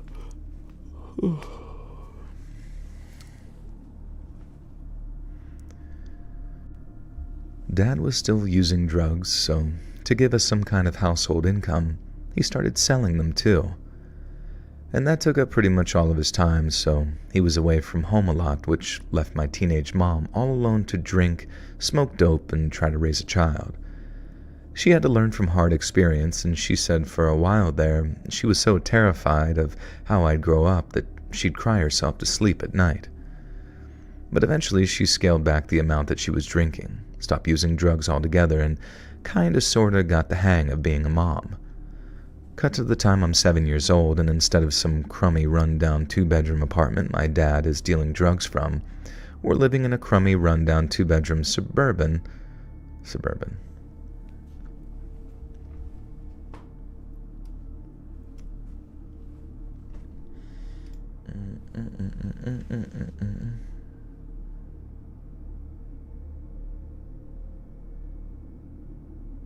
Am I going to be live Wednesday? Yeah, I should also be able to stream, I think, the day before Thanksgiving, for show.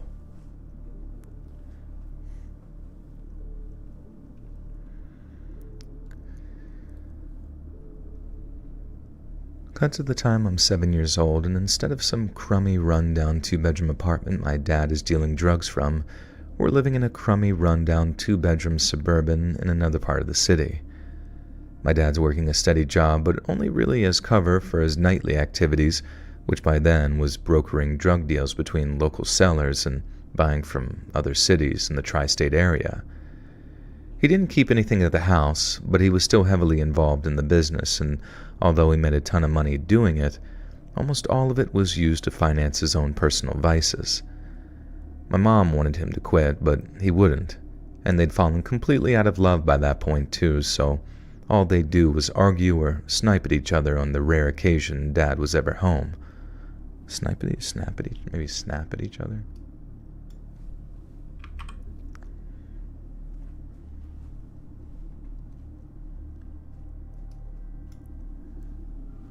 If you stream another video game, there's a new one coming out hopefully soon. Oompaville's making a game, and it's going to be on Steam, called Black Pine Incident Response. Looks pretty cool. Yeah, I was curious about that. Black Pine Incident. Let's check it out real quick. Well, I can check it out later, but Black Pine Incident.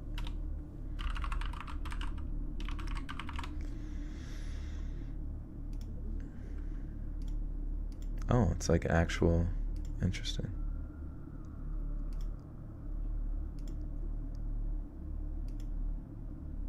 That's cool.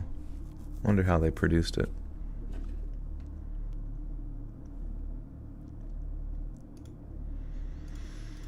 Yeah, I saw Oompaville did an interview with Mr. Beast as like his official response to all of the crazy shit they were saying about him and stuff, and I was just curious what did it seem like a good interview, or was it just kind of like you had more was it an episode of Lost, more questions than answers? Oh yeah, I saw Subnautica 2. He made a video on how the game was made. Was interesting. Okay, sick.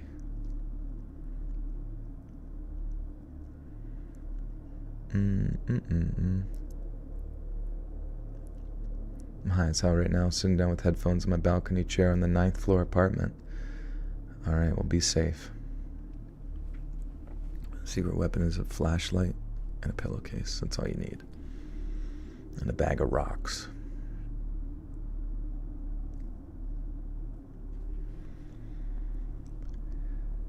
My mom wanted him to quit, but he wouldn't, and they'd fallen completely out of love by that point, so all they'd do was argue or snap at each other on the rare occasion Dad was ever home. Then toward the end of 1983, Mom said that she wanted us to try Thanksgiving dinner, like an actual one, and not just fried chicken takeout from someplace. Well, long story short, Mom messed up the food. Dad started yelling at her because he'd taken time out from his activities to be there with us, and then Mom ended up relapsing hard by guzzling both bottles of wine that she'd bought and kept untouched for Dad. And by the time she started to yell back at my father, slurring and wobbling as she did, I ran up to my room like I usually did to hide until the yelling had stopped. Sometime later, I'm not sure how much time passed, but I decided that I wanted to head downstairs to get some snacks. Dinner had obviously been canceled, and although the anxiety had kept my appetite at bay for a while, it wasn't long before it kicked in with a vengeance. With my stomach growling, I made my way downstairs, and to get to my kitchen, I had to walk through the little TV room. I opened up the door, fairly confident the fighting had subsided because it was all quiet there, but as I did, I started to hear Mom groaning in a weird way while Dad was saying something to her in hushed tones. I kept on pushing the door until I could see them both. Mom was laying on her side on the couch while Dad was kneeling next to her, looking like he was trying to push something into her mouth, like a small piece of food or a pill. But when he'd pushed it into her mouth, he took a glass of water and made Mom drink from it until she swallowed. She coughed a few times, but Dad made sure that she got it down and then went about pushing another little pill into Mom's mouth. He made her swallow that one with water too, but then he did it over and over again before my stomach finally rumbled again and I was reminded of why I'd walked downstairs in the first place. And then I started walking through the TV room towards the kitchen. Mom and Dad used to do all kinds of weird stuff down there, so by age 7, I was kind of beyond questioning any of it. And most times when I walked through that room, my dad would either yell at me to get out or ignore me when he was too high to care. Only this time, when my dad noticed that I was walking through that room, he acted very surprised, scared even, that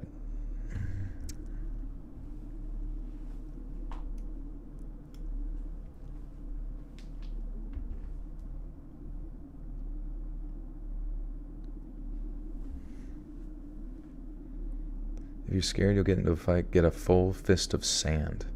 Does that help your punch? Like make it more tense or something? Or is it just like the sand go into their eyes as you punch? David, thank you for the 1, my friend.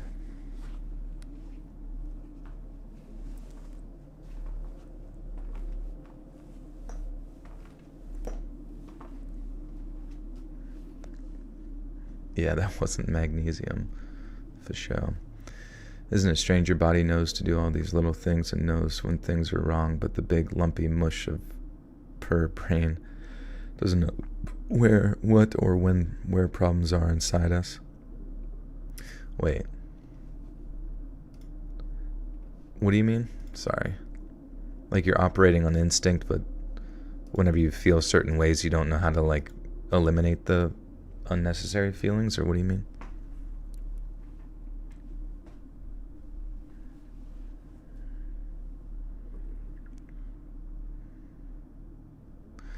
Only this time, when my dad noticed I was walking through the room, he acted.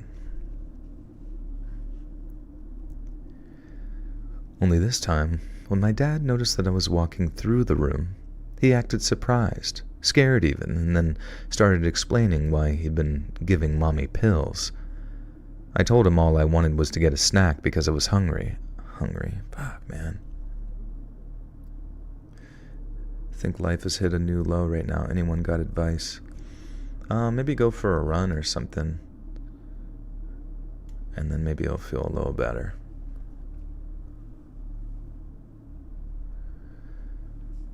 I told him all I wanted was to go get a snack because I was hungry, and then after he very uncharacteristically invited me to help myself to snacks and candy, he joined me in the kitchen and grabbed the biggest round-bottomed cooking pan he could find, and then he went back into the room with it.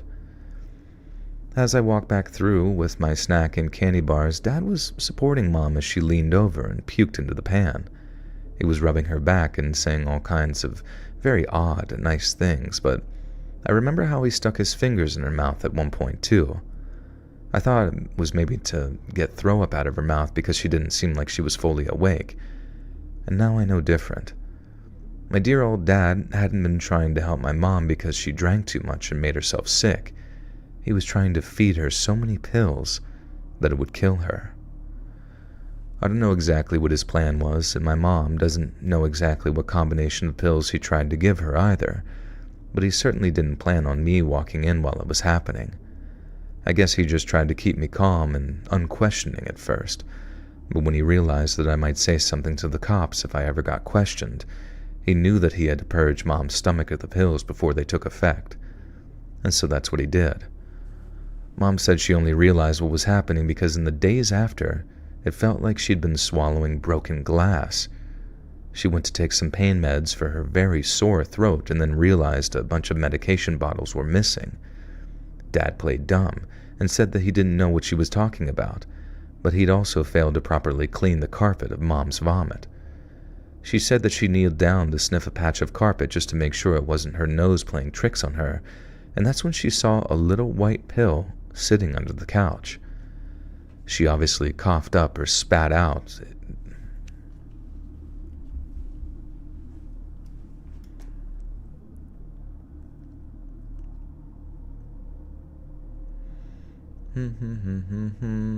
Does he stream on Twitch or anything? I would like to watch gameplay with his voice. You know, that'd be a good idea if I just had like video games like rolling in the background as we streamed. Wonder what that would even really like look like.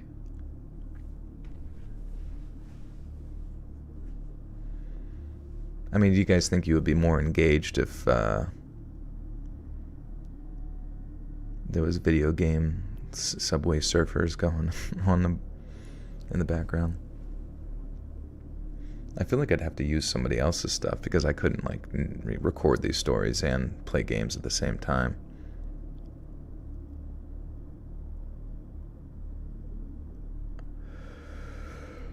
You had a coworker who helped her boyfriend bury the parents he murdered, really? I'm just a general laborer in Minecraft.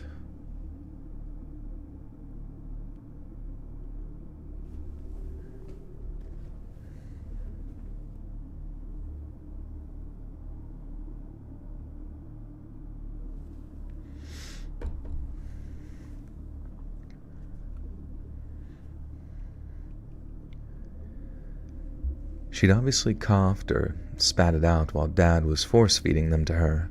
Then, in the rush to void her stomach, someone had knocked it under the couch.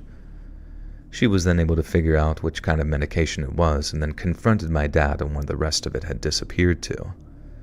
He then gave her some big sob story about how she'd done it to herself and that he'd been the one to save her. But Mom had long since figured out when Dad was lying to her and when he was telling the truth.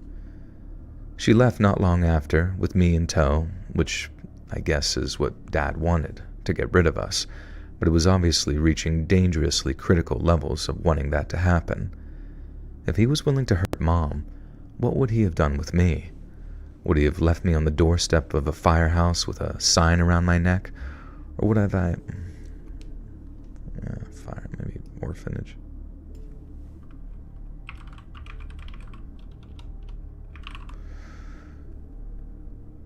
Would he have left me on the doorstep of an orphanage with a sign around my neck? Or would I have been the next one to have myself a little accident?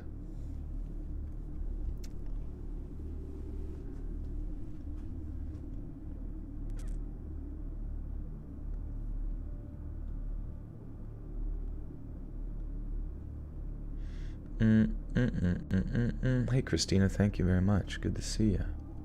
Glad you can join the party.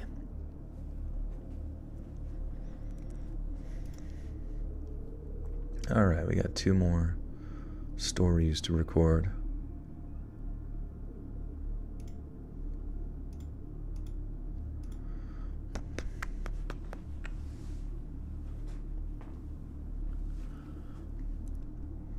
You never had a beer? Not missing out, to be honest. Even though I do think that the ciders are like actually enjoyable beers. I think most beers are kind of like gross because they just taste gross. But I do find that like cider beers are actually tasty and you can drink them until you throw up. Though you shouldn't.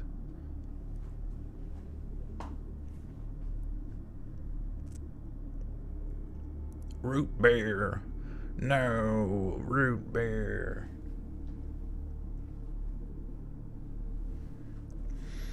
What kind of video we release next? Yeah, so tomorrow's video is going to be Thanksgiving stories, which we're recording right now.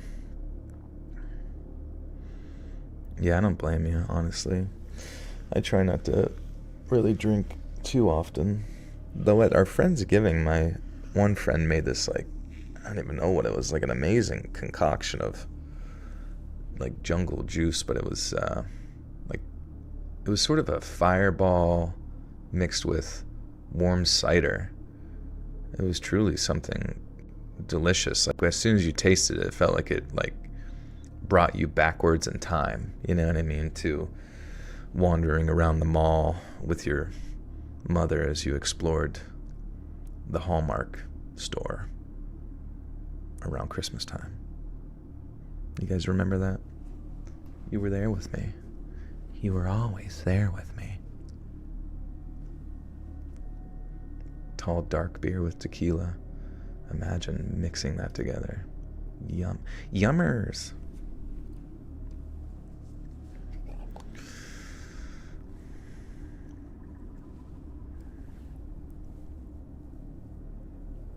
Oh yeah, it might have been one of those hot apple pie.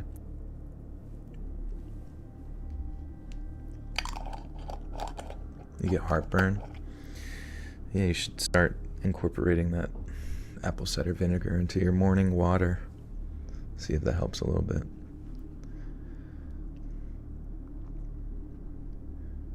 A few years back, I drove over to my parents' place to spend Thanksgiving with them and our extended family. As I stepped out of my car, I remember smelling the smoke of burning log fires drifting on the breeze, and it was like stepping through a time machine. I don't know about you, but there's something really special about that time of year when all the different smells and sensations of late fall can take you right back to being a kid again. But I wasn't a kid anymore, far from it in fact. I had taken my place as the unmarried uncle, showing up halfway through the day after spending the morning at work. The driveway of my parents' house was lined with cars, and as I walked towards the front door, I could already hear the swirls of conversation and laughter coming from inside. After knocking on the door, my mom appeared on the entrance, and as she welcomed me inside, a wave of warmth and rich aromas hit my face. The combined scent of roast turkey and spiced pies and something unmistakably buttery hung thick in the air. And then as Mom pulled me in for a big hug, I truly felt at home. After we swapped a little small talk regarding the weather and the drive over, Mom walked me into a living... That is nice. Man, I feel bad, but like, I have no desire. I don't know about you guys. I'm sure you guys have cool families and stuff, but I have no desire this year to see any of my extended family. Did you ever just like get to the point in your adult existence where even though you love your family, it's like the extended aspect of it, you're just like, okay, I've had enough of that, you know? It's like there's just nothing to be gained anymore. There's no real joy to derive from it. And in many ways, it's, I don't know, maybe more of a net negative at times. Or almost like the fact that it's like a net neutral. almost makes it even less exciting. Clever, take care. Peace out, dude. Good to see you. You almost zero family. You choose your orbit. That's true, yeah. And honestly, as you get older, you just realize that you have no obligation to. You just have no obligation to, like, any of it, you know what I mean? And in many ways, it feels... I'm not even sure what it feels like. It feels silly.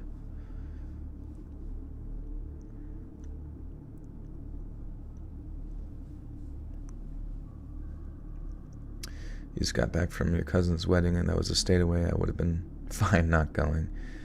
Yeah. Feels performative. Yeah, it does sometimes feel performative where you're just like, what am I even doing? You go around and you just, because it's like you didn't talk to any of those people all year. And then you go around and they have to ask, how's the YouTube thing going? It's good. And then you like couldn't give a shit less about what the fuck they're doing. You know what I mean? Or if you do, it's just like, okay, that sounds terrible. Not to put them down or anything like that, but I mean, even if I was just like, you know, working at fucking McDonald's, like I wouldn't be excited to talk about anything. I don't know. You just like want someone, you want someone to show up with like literally any new piece of like anything. One single individual to have like something different that's occurred. That's even like remotely exciting, but it never is. Please say hello, Brazil. Hello, Brazil. And it's like, I get it, you know. What is it? Blood is thicker than water. That's honestly one thing I fucking hated hearing. Like my one brother, he would say that shit. And it was just like so manipulative too, because it was just like forcing a relationship that otherwise was pretty toxic in its outcome. And I hated that manipulation, you know what I mean? And maybe that's where I really feel this year's like association, because I've had some like revelations, especially pertaining to people who struggle with like drugs, where I'm just like, I just don't fucking care anymore. I don't give a shit. Leave me alone, you know? But yeah, it's just kind of like whatever.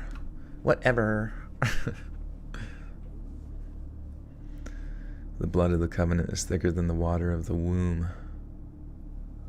Isn't there blood in there too? I don't know. That's the real quote. Yeah, I don't know.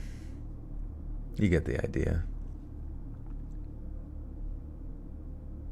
Like sometimes I wish that my family felt like, I mean, I do have family that I do enjoy seeing and that kind of thing. It's just like, sometimes you do wish that you were just like more conventionally normal, you know? And it's never quite that way.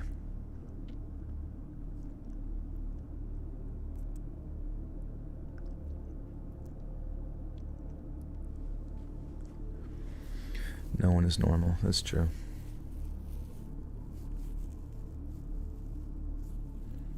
Family is the worst. They're the first ones to F you over and steal and lie to you. And the last ones to fight over all your stuff when you're out. It's true. It's true. They tend to want something. Which is frustrating, because it's like they want something from you, but it's like, why don't you do anything to get it? Not specifically for me, but if you want something in your life, why have you not made any efforts to go get the thing that you want? You see that I have it, so therefore you desire it more so, or feel that it's, you know, owed to you or some shit.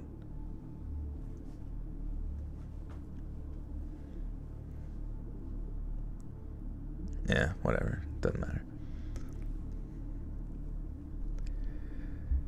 After we swapped a little small talk regarding the weather and the drive over, Mom walked me into a living room alive with activity and then announced my arrival.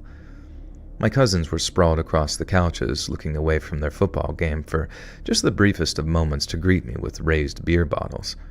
A few of the kids were sitting on the floor between them, holding plates of snacks and chattering amongst themselves, and it was amazing to see how much they've grown. In the kitchen, a few of my aunts and uncles sat around the dinner table sipping glasses of wine, Even more children darted in and out as my mom made her way to the stove, joined by an aunt who started stirring and tasting and then passing notes back to Mom. It was loud, messy, and in my mind, perfect. It felt like Thanksgiving, and it felt like home. I asked my mom if that was everyone, as in everyone who was due to show up for dinner, and she said that we were only waiting on one other person to show up, and that person was Uncle Tony. My Uncle Tony was still considered the baby among his siblings and was only around 10 years older than myself at the time, so early 40s. He was a pretty unremarkable guy, close to my grandpa but quiet and mostly kept to himself. I lived out of town, but Uncle Tony lived out of state, so every family holiday,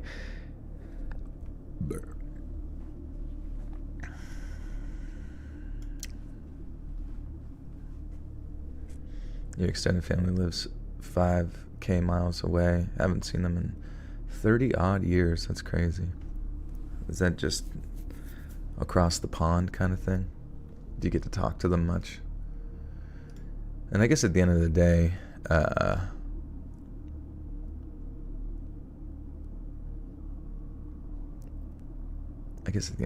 it doesn't really matter, you know. If you want to talk to somebody, you will, and if you don't, you know. And it's like you choose your friends, and that's why they're your friends, because you chose them. You know, family is good to have, but it's like family is only ever as good as like the foundation that you create with them. And just because somebody is family doesn't mean that they're, you know, intertwined or whatever.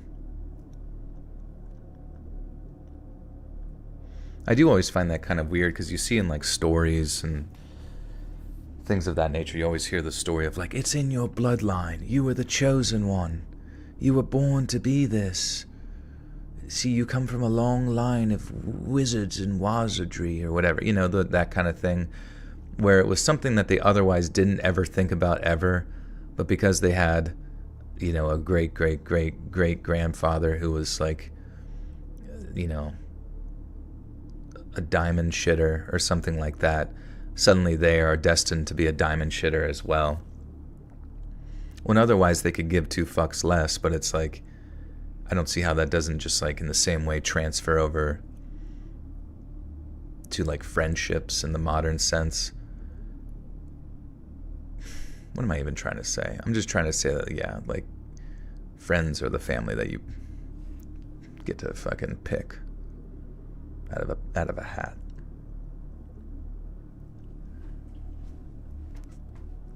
And it is kind of sad though, yeah, whenever like a grandparent or matriarch or whatever the fuck like dies in the family. It's like the family tends to just like kind of fall apart a little bit.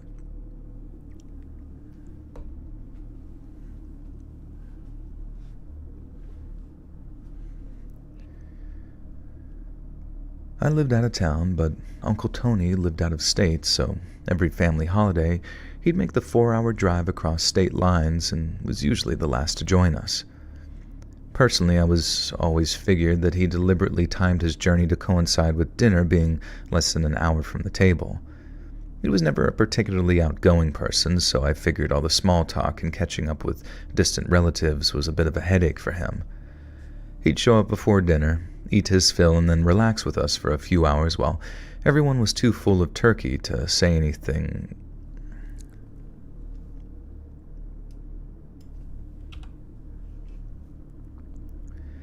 He'd show up before dinner, eat his fill, and then relax with us for a few hours while everyone was too full of turkey to say anything to each other. But then that year, it looked like he was cutting things a little too close for comfort. About a half hour before Mom was set to ring the dinner bell, she asked me to text Uncle Tony for his estimated time of arrival, and I figured he'd be driving, so I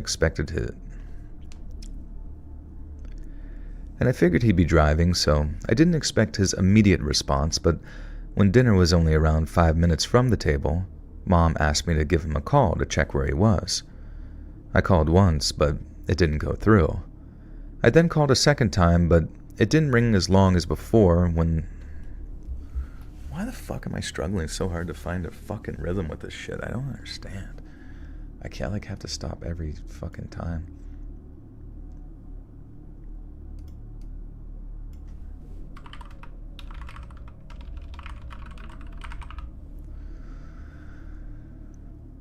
This live stream should be the 51st state. I know, we deserve taxpayer dollars in here supporting this.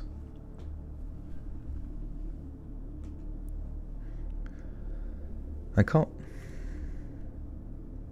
once, but it went to voicemail. I then called a second time, but it didn't ring as long as before the call went to his answering machine. And I figured that that was a sign of life, since him declining the call meant that he was probably only a few blocks away. He also wouldn't want to risk a ticket by, talking on the wheel or something on a day when the cops are pretty much just dying to bag themselves a few drunks or bad drivers to make holiday examples out of. I told all that... Davey, dude with the 5.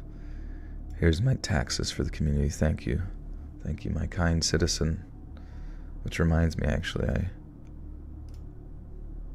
you guys deserve a gift.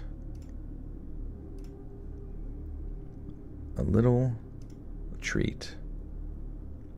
Let them eat cake, aka bonus content.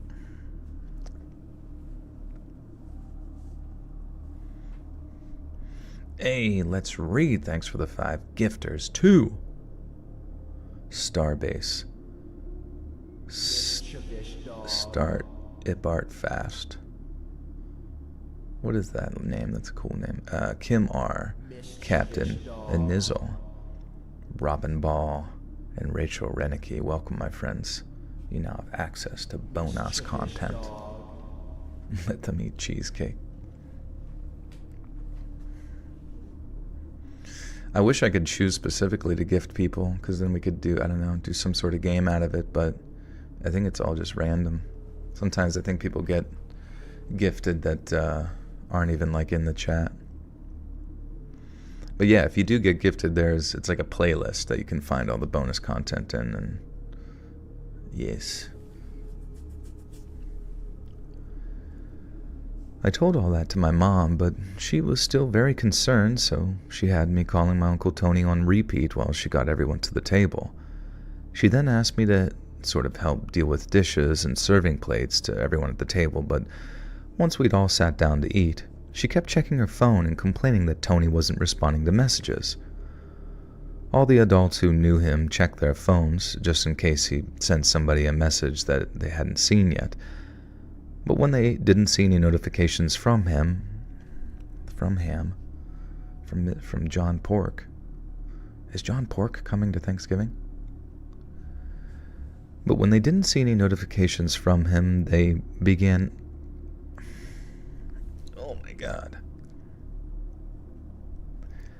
But when they didn't see any notifications from him, they just began consuming their food.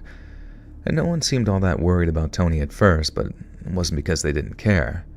He was always the last to show up and did so by that small margin that I talked about earlier, so they figured that he'd just run into a little bit of traffic or something and would be there within the hour. And so by the time we'd all finished our bowls of pumpkin pie and hand-whipped vanilla cream and all that good stuff, Uncle Tony still hadn't shown up, and neither had he called or texted to let us know where he was. A few of us started calling and texting him again, only this time with very added concern. It was my phone that his name first flashed across as it buzzed with an incoming text notification. God damn it, I really don't know why I cannot contemplate the words of some of these fucking... It was my phone that his name first flashed across as it buzzed with incoming text message. I just, for some reason, it just doesn't flow in my brain. Captain Anizel with the 5 says, oh, what the fuck, I got gifted, I'm in the chat. That straight up burp and rhythm rage has made me a fan. Thank you, Captain. Appreciate that. I'm glad I'm not complete cringe. I'm getting there, though. I'm trying to master it.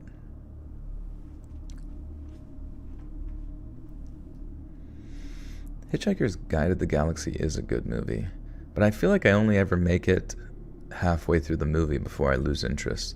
The beginning is very quick-witted, all this sort of artsy fartsy stuff, and then it like slows down to a crawl that I just like can't pay attention to or care about.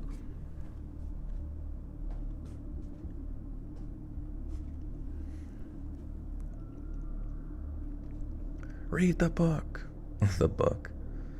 The book. Rap God.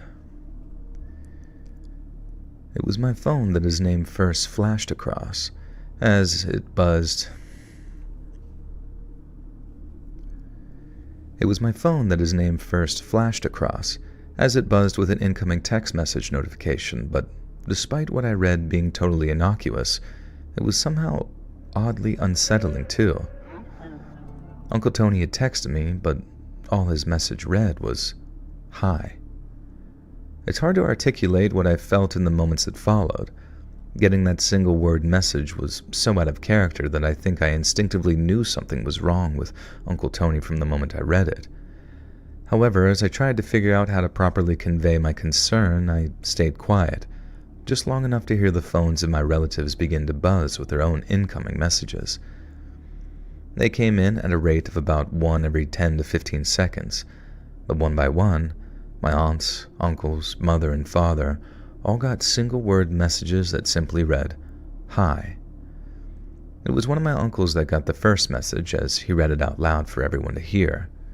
There were a few moments of confusion, as people wondered why he might send such a very weird message when he was almost 90 minutes late for dinner. And then right as the concern started to register on their faces, my mom tapped her phone, put it to her ear, and waited for my Uncle Tony to answer her call. When he once again failed to pick up, we all started sending him messages mostly along the lines of, "Are you okay? Pick up the phone. Call us when you can." I was the first to receive a reply. "Hope I haven't left you all waiting, lol," it read. It was completely inconsistent with Uncle Tony's usual style of texting, and knowing the person on the other end wouldn't answer any calls, I found myself texting, "Who is this?" The reply came in seconds and simply read, "Thumbelina." Knowing I probably wasn't going to get anything useful out of them, I decided to ask one more question before calling the cops. I texted, "Where's Tony?" Then when the reply came, I had to struggle to keep a straight face as I got up from the table. I told everyone I was going to call a friend of his just in case he passed out drunk and they were texting from his phone as a prank or something. It was a dumb excuse. Everyone knew that wasn't like Uncle Tony to get blackout drunk like that, and had appropriately confused expressions as I got up from the table and walked into the kitchen. But honestly, I couldn't think of anything else to say. All my brainpower was focused on maintaining this complete poker face, not freaking the heck out, because in response to my messages of "Where's Tony?", whoever had this phone had texted me back, "I don't know, but there will be no more Thanksgivings where he's going, ha ha ha ha." The first thing I did when I walked into the kitchen was call the cops. One of my uncles followed and soon figured out that I wasn't talking to Uncle Tony's friend. I tried to keep the news from spreading, but the rest of the adults...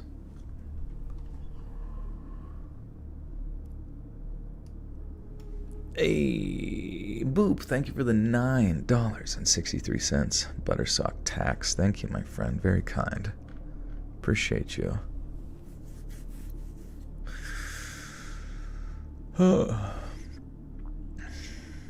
Hey, Maple, what's up, dude? Yes, click like on that stream. It would be ever so helpful.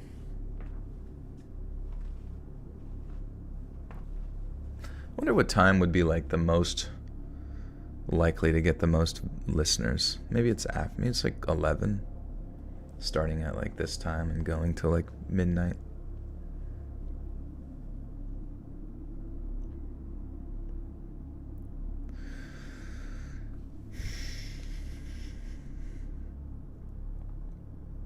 $10:30 p.m. Did you say scary stories? I did. How long are we going tonight? Until we finish the stories here. We got this one, and then there's one more after this that I think's like a true crime or something.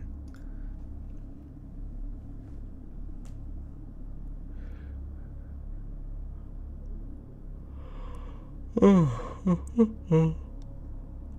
does my PFP mean? My poop fart poop?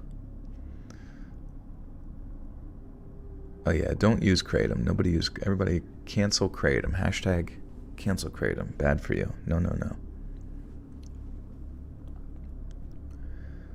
We tried to keep the news from spreading, but the rest of the adults soon figured out something was wrong when whoever had Tony's phone started texting them similarly creepy stuff.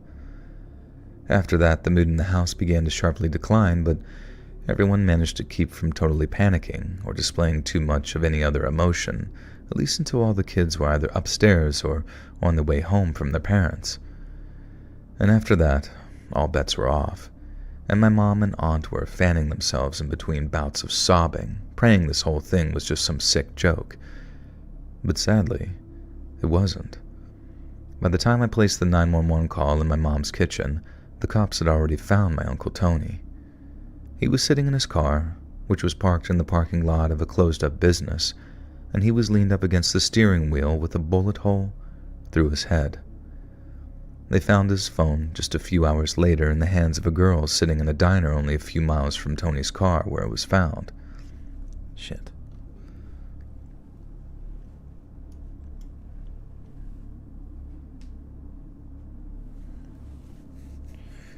Tony's dead. Tony Soprano.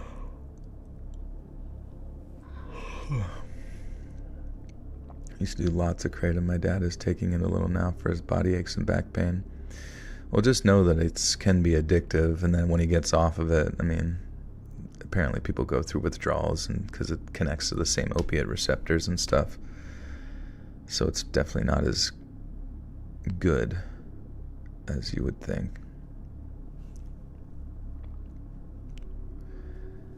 They found his phone just a few hours later, in the hands of a girl sitting in a diner only a few miles from where Tony's car was found. She'd cut off his thumb so she could keep unlocking his phone every time she wanted to use it, and although she could have used it to do just... Man, dude, I just can't. She'd cut off his thumb so she could keep unlocking his phone every time she wanted to use it, and although she could have used it to do just about anything, she chose to taunt the relatives of the man she just shot through the head on the way to a family Thanksgiving. And from what I understand, the whole thing was a pretty open and shut case. The girl was so crazy that when the cops arrived to arrest her, she insisted on finishing off a text message before they put her in cuffs. She didn't get to send it, but she was in the process of typing on a message to one of Tony's coworkers, gloating about how he'd never get to see him again. I think she spent about 5 minutes with psychiatrists before they declared the girl to be complete.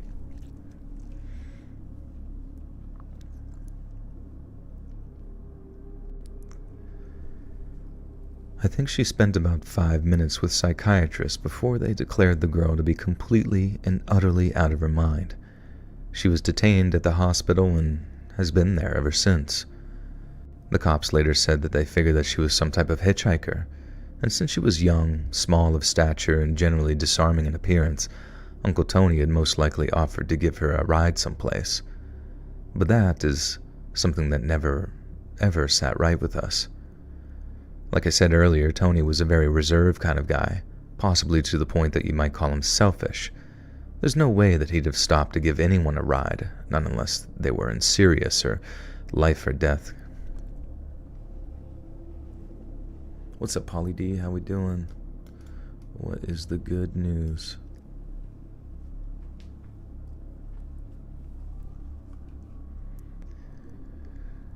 There's no way he'd have stopped to give anyone a ride, not unless they were in serious life or death kind of trouble. He'd rather forego the human interaction, and Mom said he was like that since pretty much forever. So we've all kind of wondered just what happened for him to pull over and let that girl into his car, because it wouldn't be like any Uncle Tony we knew to put himself at risk like that, not unless something was very, very wrong.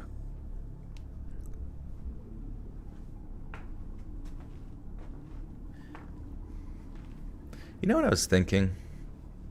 You know how Elon Musk wants to buy, or not wants to buy, but is like being put in charge of that Department of Government Efficiency concept, which I don't even know if that, like, does that manifest into anything actually, like, legitimate? I assume it's not like an actual government department or whatever. So it can only make, like, I've heard that it can only make, like, recommendations or something of that nature. But I was also thinking, like, he talked about how whenever he tries to do his rocket stuff and, you know, a lot of his other projects, he's talked about in the past about how frustrated he gets with, like, bureaucratic red tape that might get in the way of those projects. Like, if he wants to set off a rocket, he was talking about needing, like, 5 different agencies to meet 2 months down the road to sign a few papers just to say that he can go do it. And that whenever he wanted to build, like, that tram or, like, that high-speed railway that goes across California, that was impossible to do due to, like, bureaucratic red tape and things of that nature. But I was thinking, like, what if he gets in there and doesn't actually give a shit about any of the other governmental crap? What if he gets in there and just makes suggestions that only, like, sort of benefit, you know, bureaucratic red tape that is getting in the way of his own sort of personal projects and things of that nature? Because I was also thinking, like, the idea of a sort of cross California, you know, high-speed railway. To me, that sounds almost, I mean, it sounds cool, like having a train that does that. But there's also a part of me that, like, wonders if it's just, I don't even know. They're just going to have, like, some weird, like, mini Soviet Union out there where everybody, like, comes out of their high rises just to get on the tram to take them to their job, and then they get back in the tram and come back to where they want to go, especially as they get rid of, you know, fossil fuel vehicles and all the other stuff that goes along with carbon bullshit.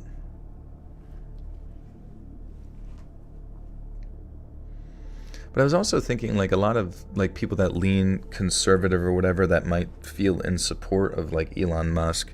I mean, like, wouldn't they also be concerned about, you know, putting a brain chip? Because he always talks about, like, that brain chip project. What's it called? What do they call that? I forget. But on top of that, the whole Starlink internet access thing, like, doesn't that just sort of extend, like, statewide? Yeah, the Neuralink. I feel like I don't even know. There's something very abstract about that Neuralink that I don't think should be trusted. And there's something even more so with the Starlink that I don't think should be trusted either. You know what I mean? Hey, Gothic Rose, welcome. Wow, 65 months. How long is that? I can't even do the math, bro. Thank you so much. Good evening. How you doing? What's new?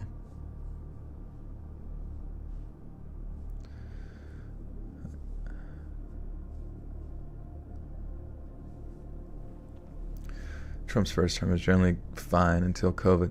Well, that kind of brings me, that's the thing, is, like, I sometimes wonder if, like, what we're seeing with this, like, left versus right divide thing is just some fucking show. I mean, it has to be a fucking show, because, you know, Trump might be a character that sits there and says that he was against, like, you know, was against lockdowns and things of that nature, tends to be, like, in opposition to obviously the opposing side's perspective on that particular topic. But then he was also, like, what, the father of, like, pushing out the first COVID vaccines with that Operation Warp Speed process, like, utilizing the government to mass produce, or, like, using, like, the military. Well, let's look that up real quick. What the fuck was ChatGPT? What was Operation Warp Speed? ? A public-private partnership launched by the U.S. federal government in May 2020 to accelerate the development, manufacturing, and distribution of COVID-19 vaccines, therapeutics, and diagnostics. Its primary goal to produce and deliver over 300 million doses of safe and effective vaccines for the initial doses available January 2021. So key features: accelerated vaccine development. The initiative aimed to shorten the traditional vaccine development timeline, which often takes years in a matter of months, and involve parallel processes of clinical trials, manufacturing, distribution. I just, the thing is, like, that was like a front runner thing with like Trump, but it's I don't know, it just seems odd, you know what I mean? Like, there's nothing in my mind that sits there and thinks that that's like Trump's thought process, you know, like how oddly strange, you know, to just expedite using the military to expedite the process and development of these COVID vaccines, when otherwise he also holds like a narrative where he was like against them. Or I don't even know if he was ever against them, to be honest with you, which I find just like really interesting. Like within that sort of, most conservatives would be leaning in the direction of like not wanting a COVID vaccine. I don't know. Sometimes there's just something very, very odd about these characters that exist within the political spectrum, where I don't think that they necessarily represent the oppositional perspective that you would think that they do. And in some ways, I almost wonder if they're just used as sort of like these pawns for something larger. You know what I mean? Like, especially like the fact that COVID in and of itself, it's like, sure, the economy might have been going good, but all it took was an event like COVID that sort of just like launched the world, and especially the United States, into a redistribution of wealth that like we're still feeling the effects as far as inflation goes all the time. Yeah, maybe they are just meat puppets, but I don't know. Sometimes I watch it and I can't sit here and think that like either party could ever have your best interests in mind. And I think it would be even more like brilliant to like create a perspective within the society where like you have a divisionary character like Trump to really divide the population into the left versus right paradigm. Because if you think there was like that really big left versus right paradigm going into the COVID situation, so then everyone's response was very much left versus right, which makes the population much more susceptible to responding to a situation in extremes rather than like a calculated sense, especially if they're already sort of divided on those identity politics. And I don't know, like getting like the whole Elon Musk connection, things of that nature, it starts to make, I don't know, it just starts to make you wonder if it's all just a bunch of baloney bajoni.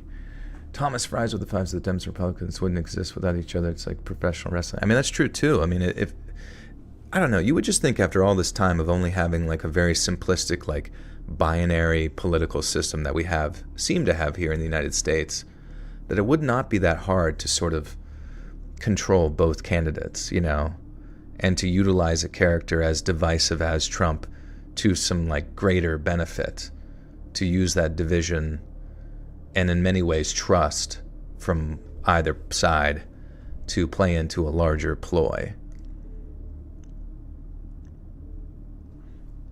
There's just something very strange, and especially like with Elon Musk, like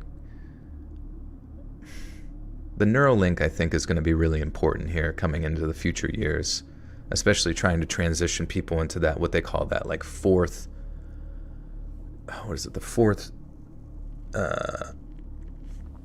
generation, fuck me, I forgot it. I'm dumb. I'm just rambling at this point. I don't know.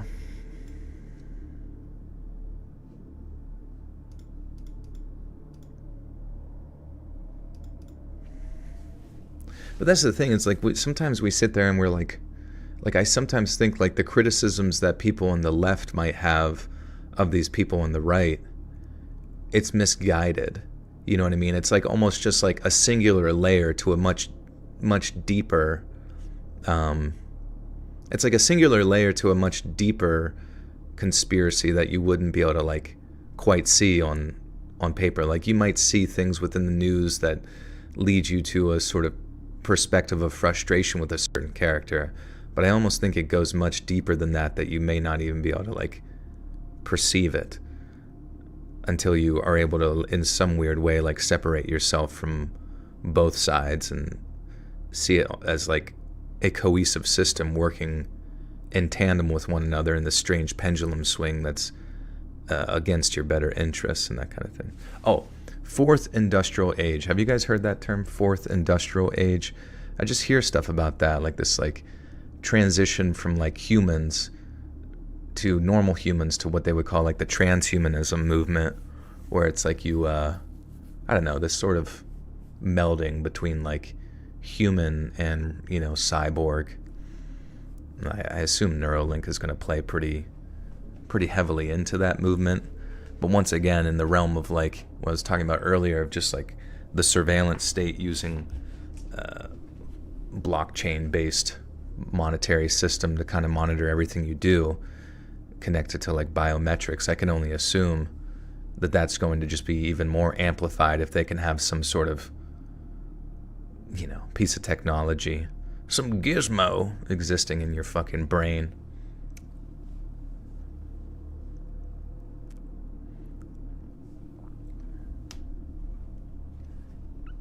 All right, this one's true crime. Oh, wait.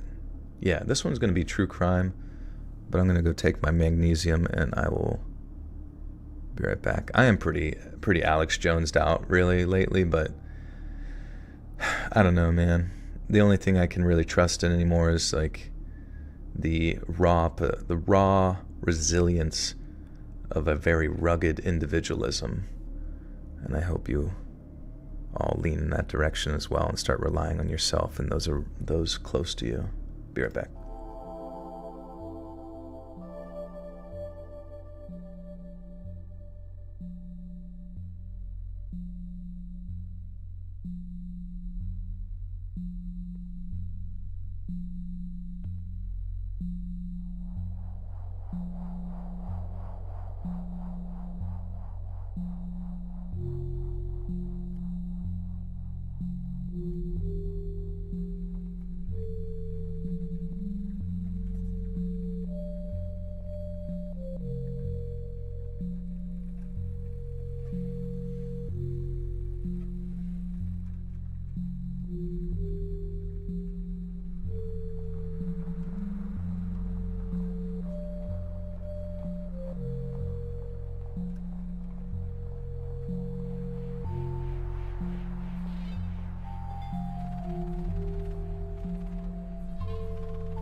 Poop, poop, poopity, poop, poop.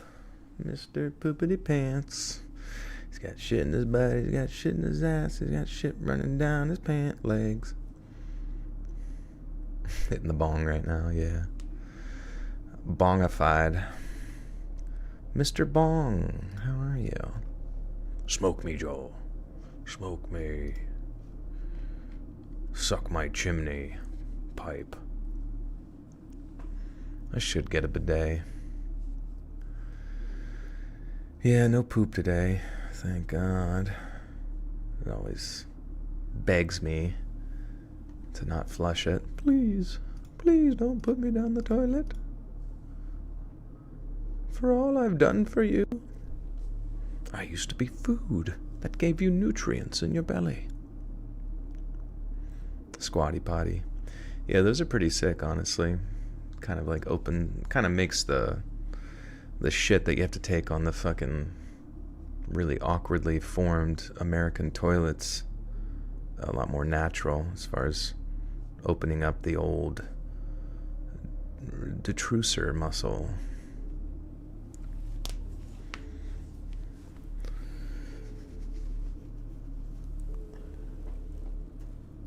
Have you ever smoked weed, watched a scary story based on true event, then spazzed out at every little noise in your house? It's been a while. I don't really smoke or anything. I'm a believer in Mr. Hanky. Many Mr. Hankies. A whole legion of Hanky. Does anyone know if marijuana helps bowel movements? I have no idea.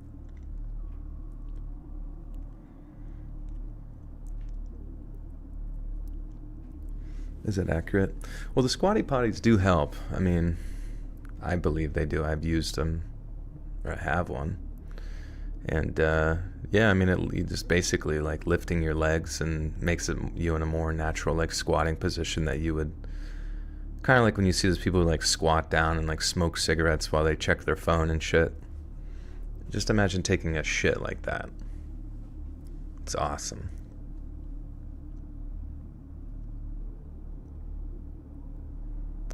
Oh, that's true. Opioids do slow down bowel movements. Yeah, people who are on like chronic pain medication, they tend to have like the worst bowel blockages ever. I remember like seeing images of somebody who was on like, I don't know if it was heroin or what, but their like entire stomach was just like completely backed up with like rock solid shit. It was really, really bad.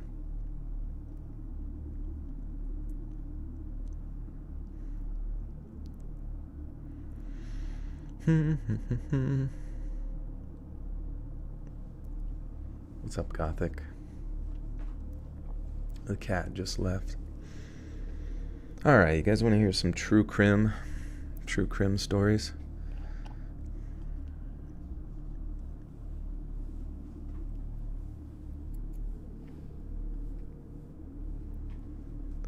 Have you seen what a toxic megacolon looks like?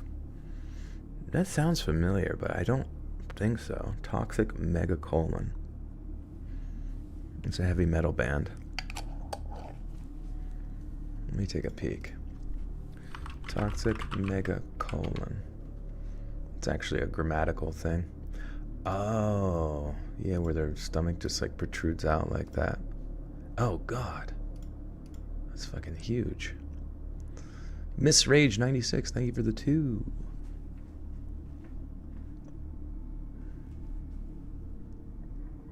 Too much cheese, yeah. I need more cheese. I mean, pills.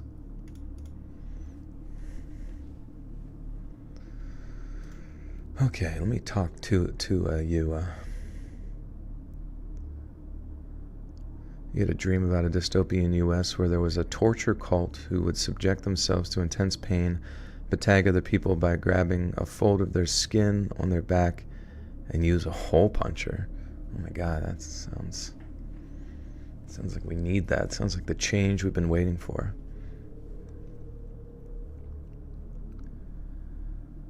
Born on September 21st of 1940, Lau, I gotta make sure I'm saying that right. Lau. Lowell.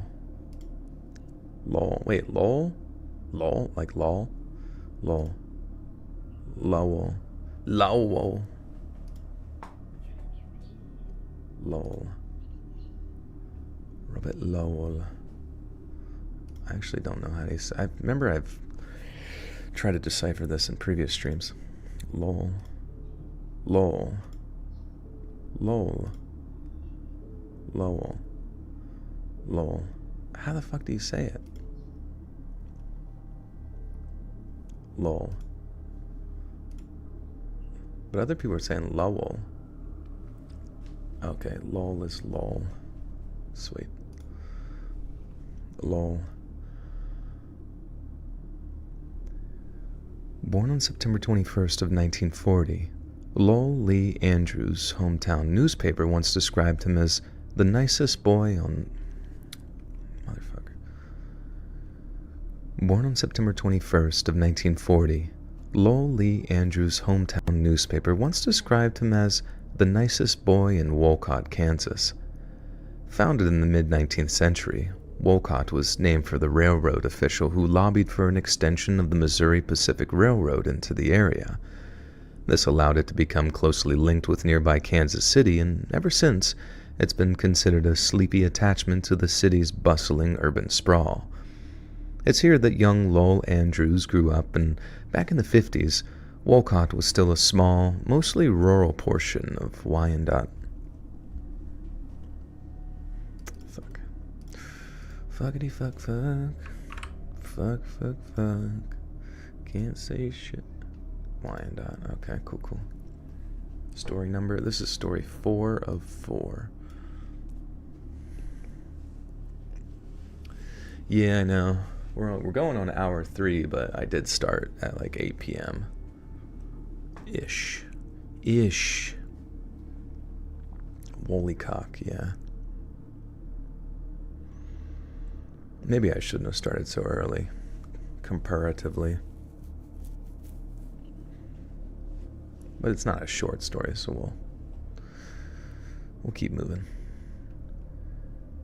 It's here that young Lowell Andrews grew up, and back in the 50s, Wolcott was still a small, mostly rural portion of Wyandotte County.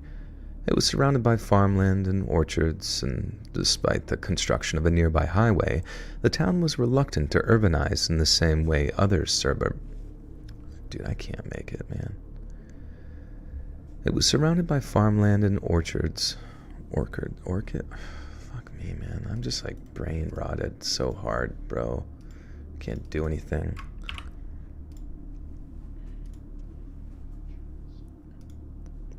Honestly, I do kind of think that like Instagram and TikTok are specifically there to like just rot our brain and our attention spans. Because how many times do you just like find yourself grabbing your fucking phone and looking and scrolling and just mindlessly doing that, and then just when you go to like literally attempt to do anything that requires any degree of like long-term attention, you're just like, I'm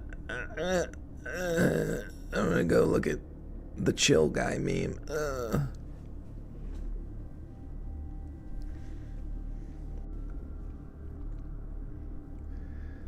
It was surrounded by farmland and orchards, and despite the construction of a nearby highway, the town was reluctant to urbanize in the same way as other suburbs had.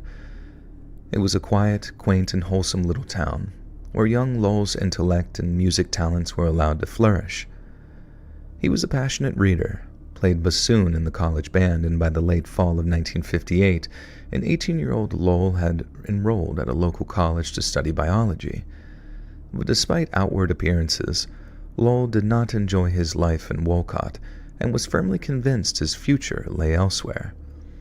During late November of 1958, Lowell and his older sister had both returned home to spend Thanksgiving weekend with their parents.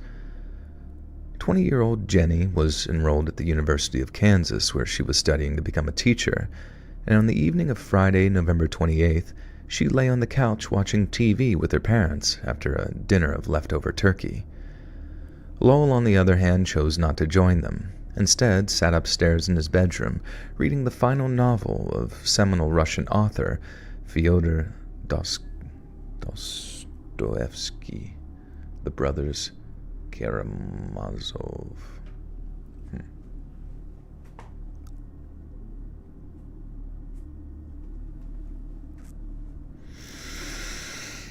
All right. Fyodor Dostoevsky.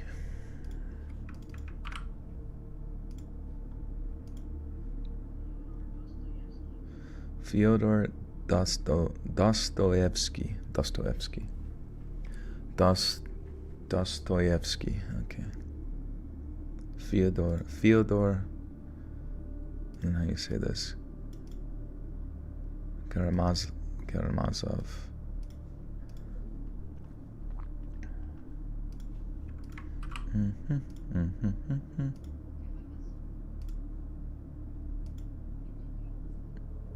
Karamazov.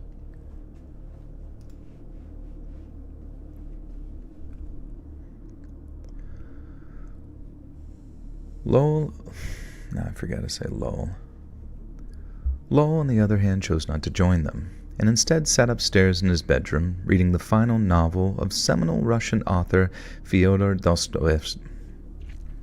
God, I have like so much fucking like spit buildup for some reason.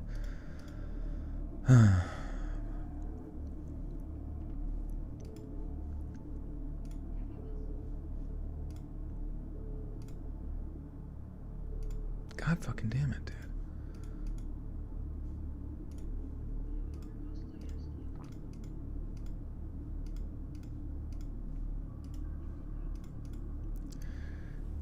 Fyodor Dostoevsky. Am I saying that right? Dostoevsky.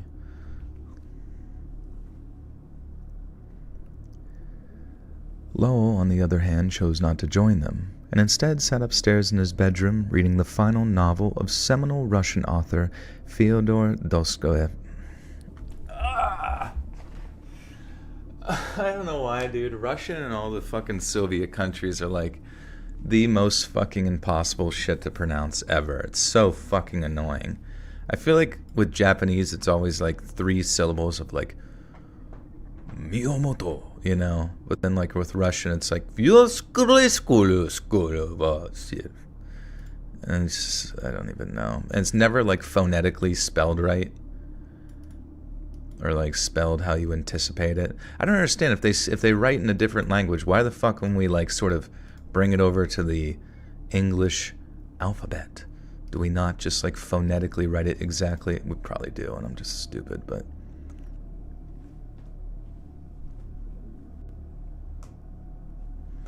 Fyodor Dostoevsky.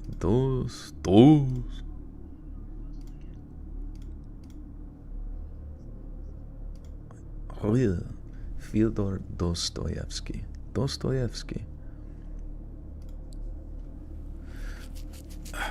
Okay, here we go. Karamazov. Fyodor Dostoevsky. Lowell, on the other hand, chose not to join them and instead sat up. Oh my god. I wish I had a cliff. I wish I had a cliff right here I could jump off of. Lowell, on the other hand, chose not to join them and instead sat upstairs in his bedroom reading the final novel of seminal Russian author Fyodor Dostoevsky entitled The Brothers Karamazov. I hate this world.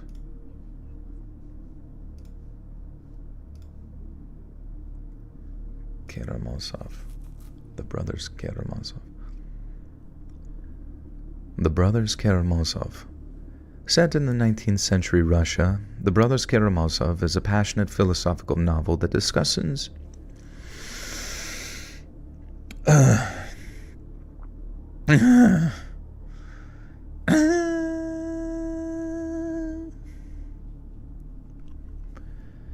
Set in 19th century Russia, The Brothers Karamazov is a passionate philosophical novel that discusses questions of God, free will, and mortality.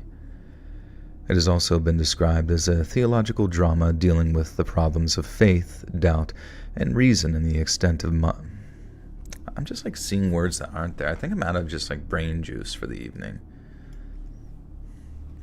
Dude, I swear to God, I think you can like almost, if someone was actually scientific, they could sit here and time the exact point in which my brain just fucking shuts off, and it's always at like word 6,000. That is like the maximum amount of words that I have available in me. I get 3 hours of like clear thoughts, and then after that it's just fucking brain fog, mixed with poop. It's fun. I could use a pickle. That's a good point. This turns into like straight goo. It has also been described as a theological drama dealing with the problems of faith. Hey, fuck, man.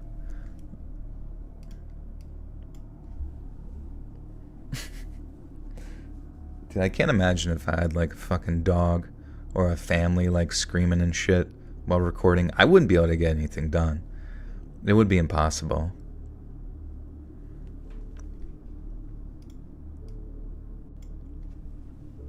Okay, here we go.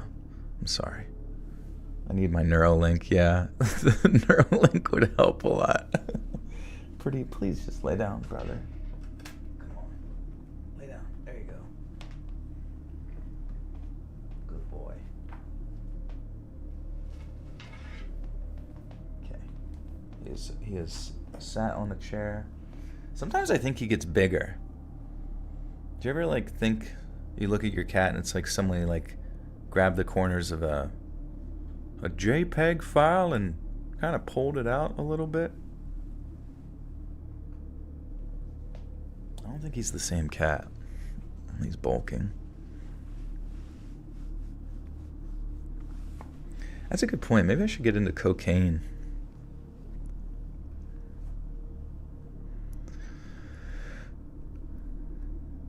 It has also been described as a theological drama dealing with problems of faith, doubt, and reason in the context of modernizing Russia, with a plot that revolves around the subject of... Alright. Patricide? What the fuck is that? Just making up words? Just making up the words now. Patricide. Which means the killing of one's father. Perfect. It's all we've all wanted to do our whole lives, is just end that pesky dad of ours.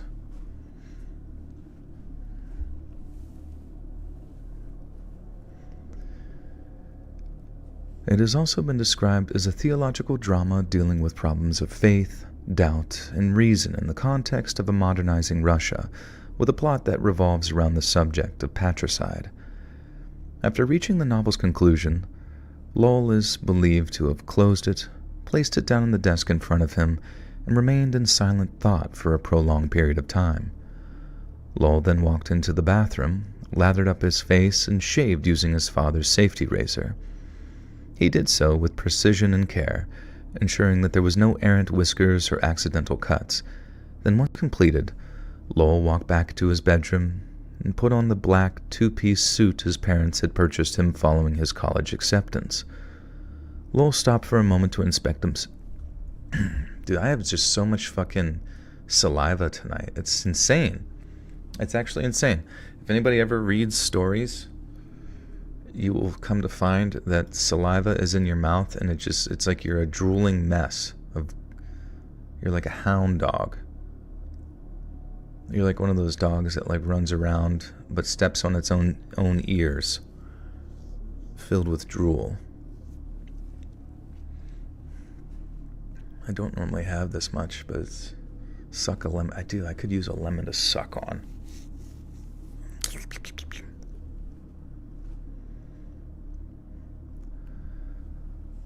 Lowell stopped for a moment to inspect himself in a hallway mirror, ensuring that his hair and attire were nothing short of immaculate.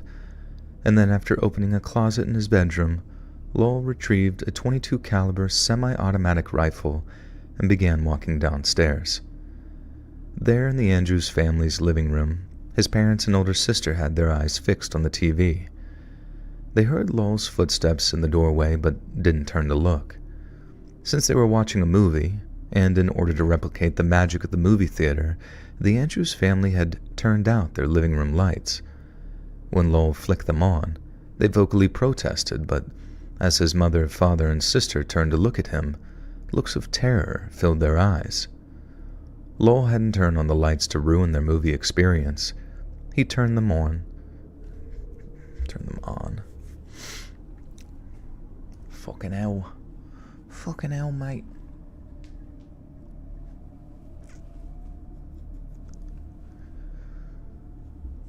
Lowell hadn't turned on the lights to ruin their movie experience. He turned them on in order to better aim his rifle. The first of Lowell's bullets punched through the skull of his older sister, killing her instantly. Sprawled out on the couch and in direct oh my god, Pradeep's got his shit in his fucking shit box. God damn it.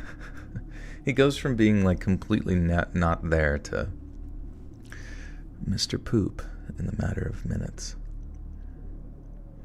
Having to take care of my brother Lol on my birth mother. I hate that name, not specific to you or anybody, but I just hate saying it. I hate names that are like, they just like blend together like just a mixture of liquid vowels. Lol. Lol. On my birth mother's side, while she looked up in an insane asylum, drove his dad insane, and he wasn't the same. He killed himself a few months later. Oh, you know, fuck. Whole world's all fucked up. How do we make everyone good? How do we fix everyone? I think we have to invent a new religion. It's going to be like the forgiveness of Christianity, but like none of the expectations of doing anything. Everybody needs a Neuralink to chill out a little bit. Hurry, Elon, please. Put fucking robot parts in our heads, please. Yeah, we need a global meritocracy. No, we need a global technocracy. Where everyone's got a fucking big old cybernetic cock. What if we combine all religions? Yeah, but it's just only the killing part. Where we're just pissed all the time because someone said a name bad.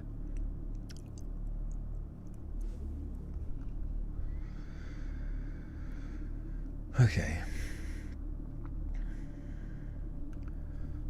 Sprawled out on the couch and in direct view of Lowell as he walked into the living room, she presented the easiest and most obvious target. Lowell's parents, on the other hand, died much, much harder. Lowell put 3 quick bullets into his 50-year-old father, William, then did the same to his 42-year-old mother, Opal Andrews, as she tried to shield her husband's...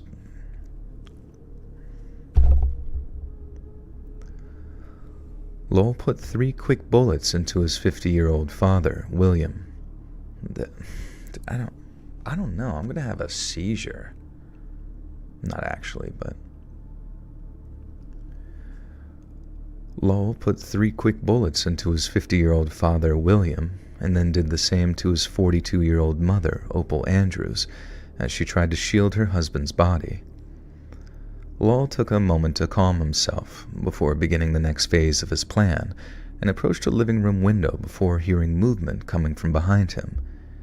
He returned to find that somehow his mother had survived her injuries, and after staggering to her feet, she lunged at him. In little more than a second, Lowell Andrews put 3 more bullets into the woman that Alright, I think we should... Okay, listen to this line. I feel like I have to edit this line. In little more than a second, Lowell Andrews put 3 more bullets into the woman that had nursed him at her teat. I think I'm going to just change it to the woman that raised him, maybe? I don't think we need to be mentioning any teats.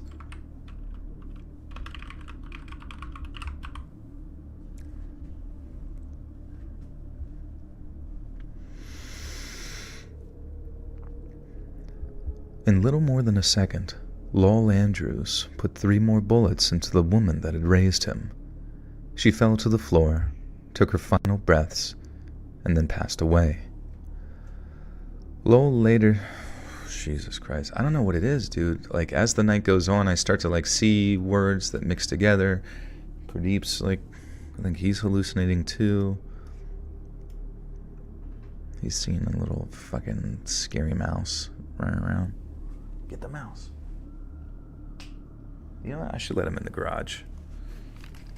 There's mother's milk out there he could sip from.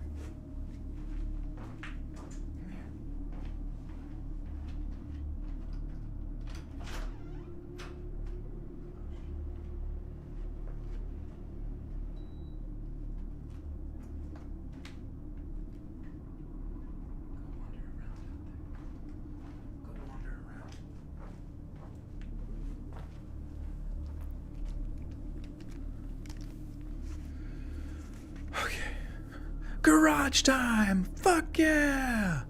He's out there just fucking like at a nightclub with like a bunch of rats playing fucking jazz saxophone.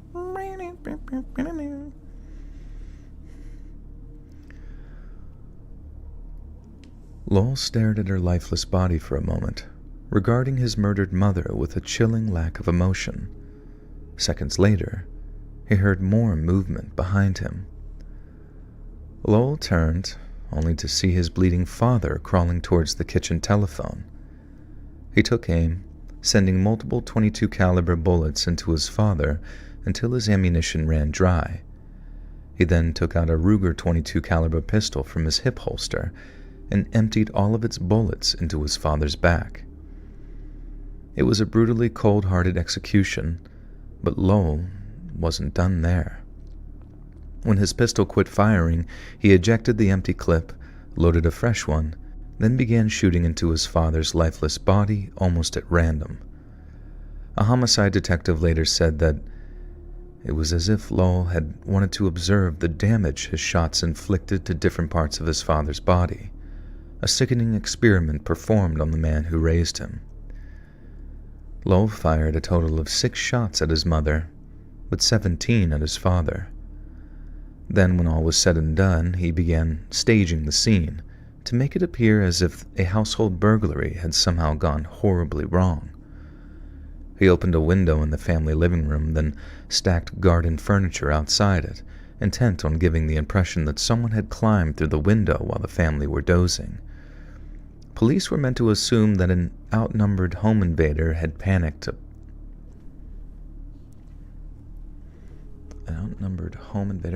upon waking a family. Okay.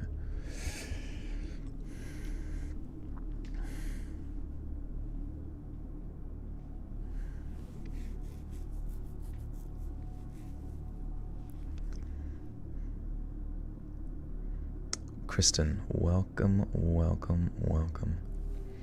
Pradeep really lost interest in the jazz saxophone out in the garage already. See, even he's got ADHD. He's done everything so many times. If it's not a fucking feather on a string, he doesn't care.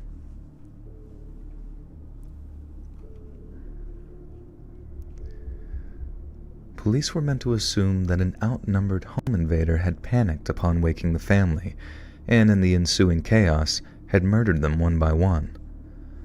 Lowell then drove over to his apartment in the nearby town of Lawrence, Kansas, where he began to establish his alibi.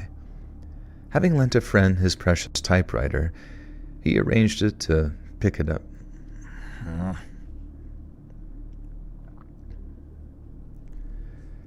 Having lent a friend his precious typewriter, he arranged to pick it up that evening under the pretense that he had to write an essay. Then, after dropping the typewriter off at his apartment, Lowell visited a local movie theater where he attended a showing of the 1958 movie Mardi Gras. He spoke loudly and parted friendly greetings. What? Almost 250 likes. We gotta get those up, dude, or no one's ever gonna fucking watch this stream.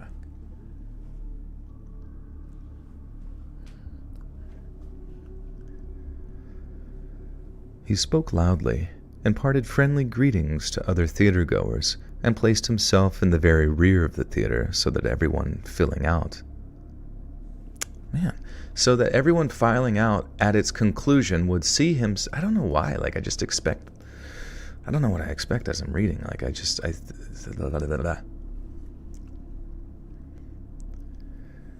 He spoke loudly, imparted friendly greetings to other theatergoers, and placed himself in the very rear of the theater so that everyone filing out at its conclusion would see him seated quite prominently at the back of a well-lit theater. Once the movie was over, Lowell decided to drive to the banks of the Kansas River, where he dismantled the weapons used to murder his family and tossed the separate parts off the Massachusetts Street Bridge. He then returned to his apartment, telephoned local law enforcement, and informed them that he strongly suspected his parents' house had just been burgled. However, when the police arrived at his apartment and were forced to pass on the bad news of his family's murder, they observed that Lowell's expression only...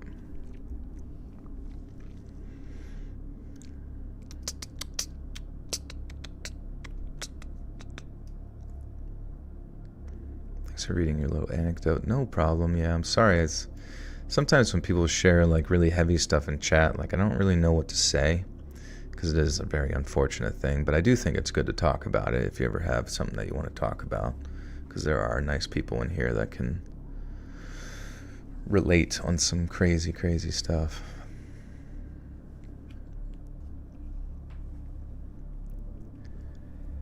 However, when the police arrived at his apartment and were forced to pass on the bad news of his family's murder, they observed that Lowell expressed... Oh my God, that Lowell expressed only the slightest amount... Okay.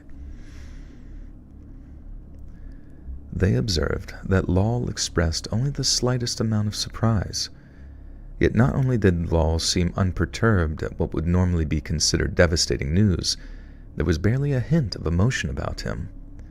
When asked how he knew of the potential break-in at his parents' home, Lowell began obfuscating. Then once he admitted his 911 call was prompted by what he called a bad feeling, he was promptly arrested as the case's primary suspect. Whilst in police custody, Lowell vehemently protested his innocence. He claimed that he had a falling out with his parents prior to Thanksgiving and hadn't been over to their place in weeks. But the fact that Lowell seemed to have had a mysterious premonition regarding the incident which led to his parents' and sister's deaths was extremely incriminating. Homicide detectives pressed him for hours, demanding to know why and how Lowell had killed his family. It took the Obama.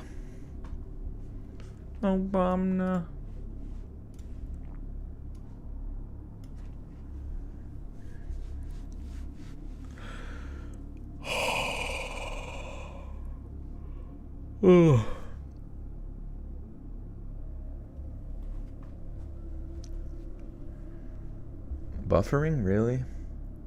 Damn, dude. Anybody else suffering from buffering? If you or a loved one have suffered from a buffering stream, you might be entitled to better internet. Oh, really? It just blinked, refreshed, it's fine, yes, almost sleep. Oh, okay, so... Damn. Let's check it out.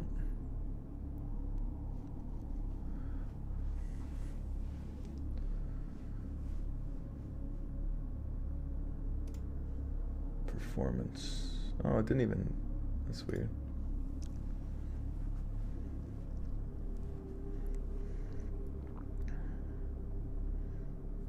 Yeah, Robin did the animations. He's a beast. Yeah, I'm Netflix. I saw Netflix was getting sued over the whole buffering thing with Tyson, which, you know, I don't know what the point of being upset about that is, because the fight sucked. I wonder who's suing, though. Maybe the people who ran the event or something?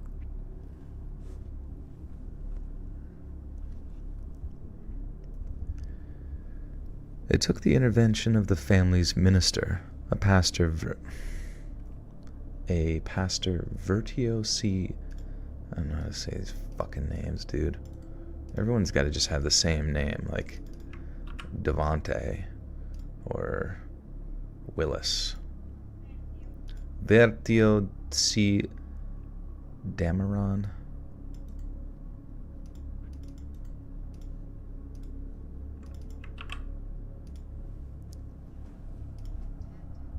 Dameron. A pasta Vertio C. Dameron. Netflix is suing themselves. The biggest write-off is your own lawsuit against yourself. How was my weekend? It was good. Well, it wasn't that good, honestly. It was very boring and nothing happened.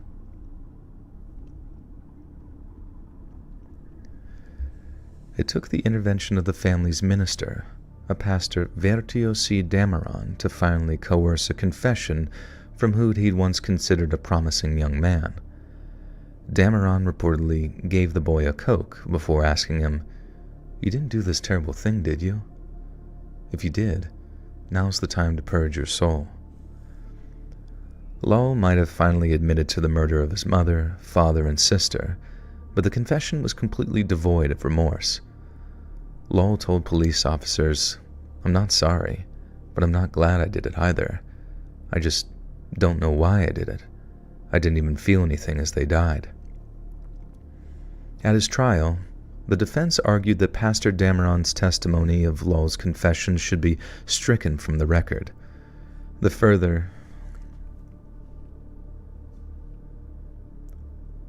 explain.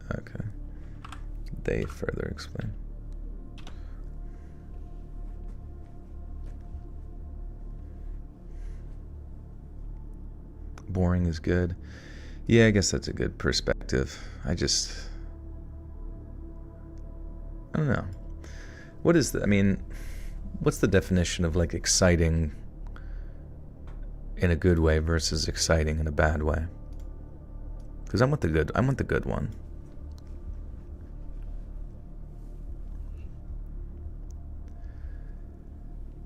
They further explain that Pastor Dameron, quote, occupied the role of minister of the church of which the defendant was a member, essentially claiming the relationship had unspoken confidentiality, similar to that which exists between a doctor and patient. But as Pastor Dameron himself... God damn it. Also, that wouldn't even fucking matter if he hurt somebody, you dumb assholes. I'm talking to the lawyers in the story. How could they argue that? They're like, you actually can't tell. You can't tattletale on him. That's like not chill.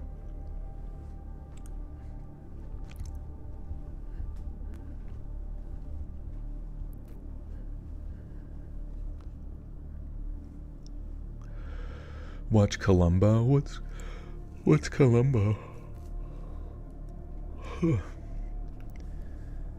They further explain that Pastor Dameron, quote, occupied the role of minister of the church of which the defendant was a member, essentially claiming the relationship had unspoken confidentiality, similar to that which exists between a doctor and a patient. But as Pastor Dameron himself asserted, there was no course of discipline in the Baptist church by which a member thereof was enjoined to confess his sins to a minister of the church. On the advice of his defense team, Lowell pled not guilty by reason of insanity and was subsequently sent for tests at the Menninger, Topeka, Kansas.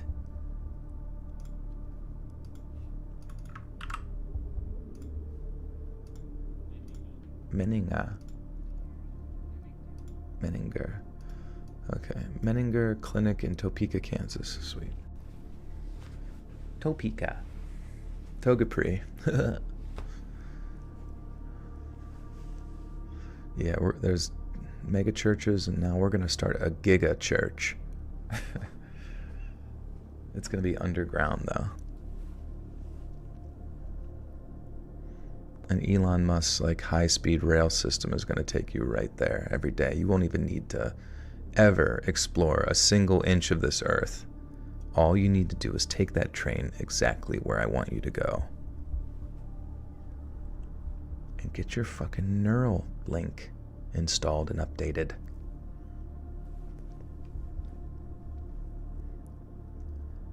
Vaccord, hello, hello. You're buffering? Are we all buffering? Like, why the fuck is it buffering, brother?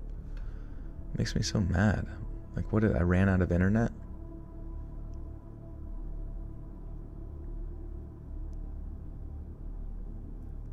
Does it even say...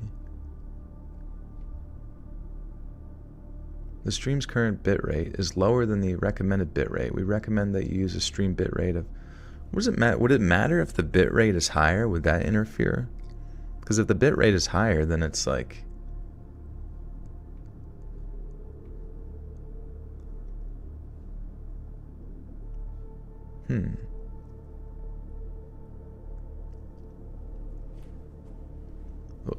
Well, the higher the better, but doesn't that put more demand on your guys' system or more demand on me, or no?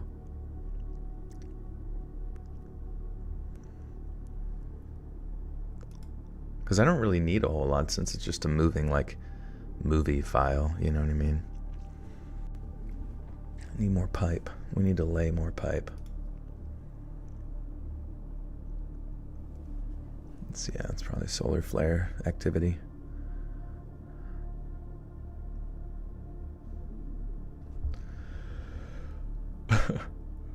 $144p. Really? Are you really watching it? That'd be funny if everyone is. They just like immediately go to the worst possible. Yeah, the stream set to 144p since the audio is... Wait, really? Have you guys all been suffering from buffering issues? That'd be so funny if like the whole time my like stream has just been like shit settings for a long time. Like hindering people from like joining and shit, and they just don't care enough to like say anything. Would it cost you more money for a higher bitrate? I don't know. It wouldn't cost me. It would just... I think it would be like higher demand on your guys' side, though.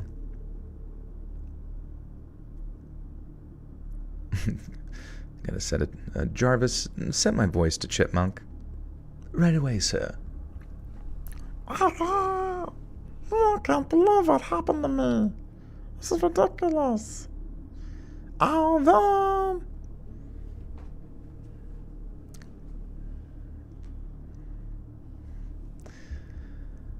Alright, I got high speed here on my net, no problems whatsoever, but I got like 150 gigabytes on my phone. Dude, it's so annoying. Like, internet around here is fucking dog shit. Maybe I'm just gonna have to get a Neuralink. I'm gonna have to get fucking space internet from Elon Musk. I don't fucking know, dude. I hate the fact that like the internet companies and the phone companies, they all have like some dumb... Oh, they're coming for me. They all have like a fucking complete monopoly on everything. And you can never... Like, when's the last time the internet's gotten any...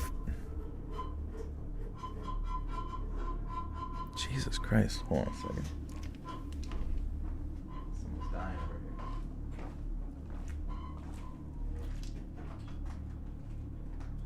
here. What are you doing?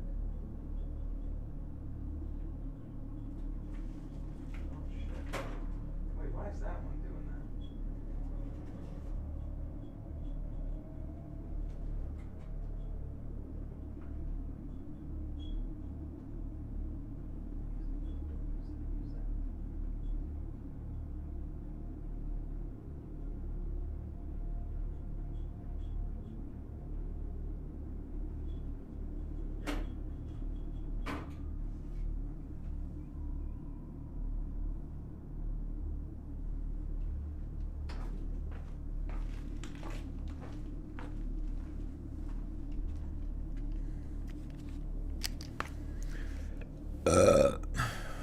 She's dead.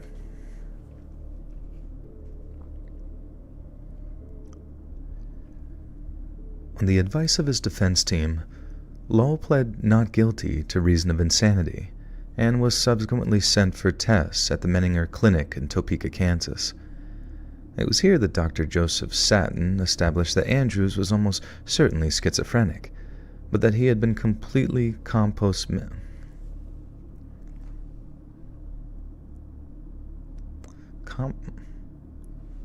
Man. Dude, Pradeep become like when I'm streaming, Pradeep becomes like obsessed with shitting. That's like his own. That's like his favorite pastime. Compos mentis. We got Latin of composed of mind. Okay. Make sure I'm saying this guy's name right. Satin.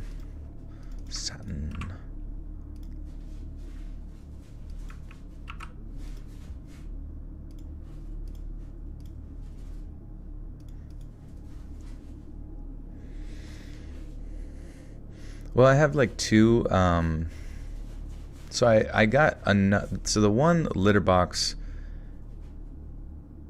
I bought another one because the auto litter boxes, after a period of time of using, it just generally gets shittier for some reason, even though all it's doing is fucking like raking poop, like a little like shit Zen garden, you know what I mean?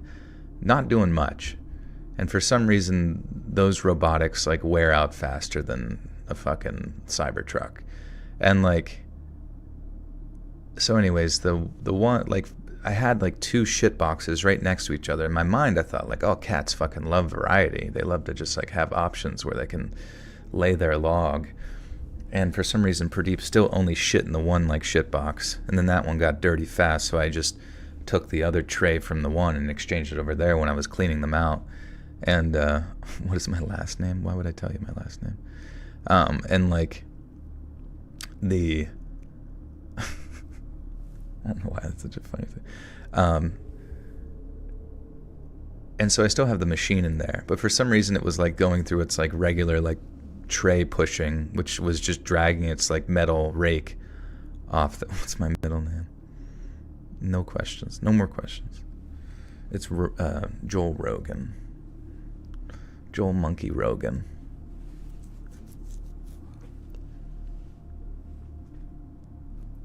Schitzenbach, yeah. Olstein, yeah. My maiden name. The Cyber Cat Box, made by the Boring Company.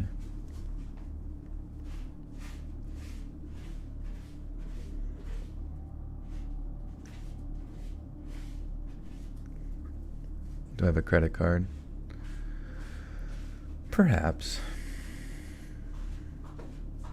I go buck wild with it. Put it on my credit card.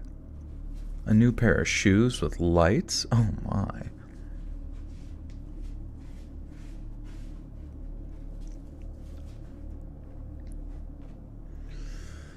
So your microphone arm and the shitbox are both haunted screamers. That's true, yeah, that one.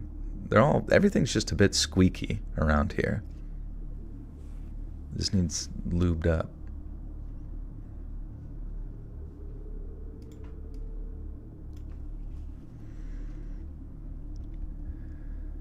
It was here that Dr. Joseph Satin established that Andrews was almost certainly schizophrenic, but that he had been completely compos mentis, or of composed mind, at the time that he murdered his family. Dr. Satin went on to call Andrews' crime a sudden murder, meaning his behavior had been perfectly regular both before and after his family's slaughter. This led the doctor to believe the state was well within its right to prosecute Lal to the full extent of the law, and which they promptly did. After taking the stand, Lal's pleas of insanity fell on deaf ears, and following his conviction, he was condemned to be executed. After his request for clemency was denied by the state's governor, Lal was asked about his family's funeral arrangements. "I don't care what you do with them," he said. Then, when asked if he had any regrets regarding the murders, he stated, "I didn't feel anything about it. The time came and I was doing what I had to do. That's all there was to it." After further appeals for clemency were disregarded by the U.S. Supreme Court, Lal Lee Andrews was executed by hanging on November 30th of 1962, aged just 22.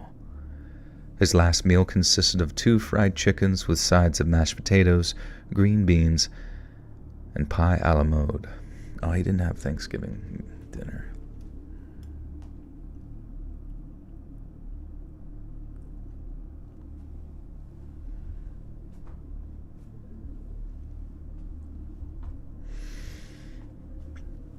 Shorn, what is good, dude? What will be my last meal? I don't know. I always think about last meals and that one guy who like got like 50,000 calories worth of shit and then just said like, I'm not hungry. And then it ruined it for the rest of us.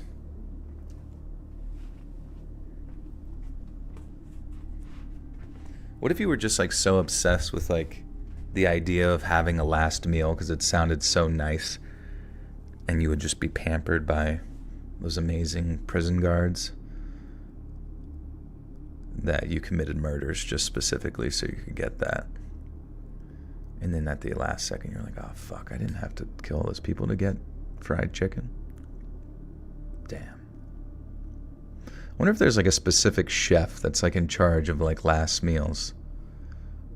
He's like the Gordon Ramsay of serial killers. A Schlotsky's original. What's a Schlotsky?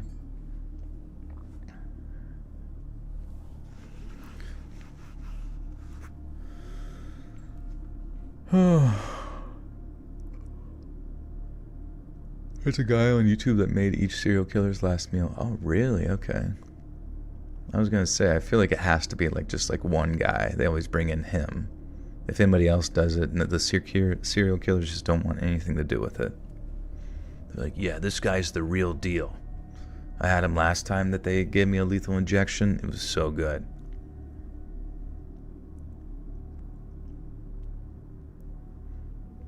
Of course, it would be funny if, like, for your last meal, they gave you a bunch of laxatives in your food, so that whenever you did pass, that you just diarrheaed all over the lethal injection chair.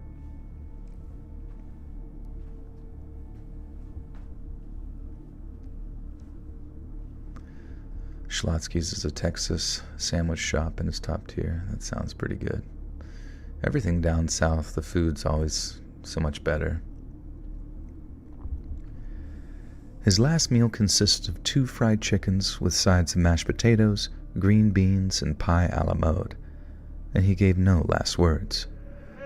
Those in attendance gave eerie accounts of Law's final moments, with one reporter stating he was, and I quote, outwardly remorseless and disinterested. Another reporter, this one from the Associate. Dude, I have not had like a fucking just go at any of this shit. Do you ever listen to your own voice to fall asleep? I don't. No. I've thought about it, but like there's a part of me that also is like, I feel like that would be a little bit pretentious. To like fall in love with myself. I'm like, wow. Or even worse, like perceive my narration voice and myself as like 2 separate things, like a Jekyll and Hyde situation that's like completely unobtainable. That I create some sort of strange mental illness within my head. A digital narcissus. He's kind of narcissus-y.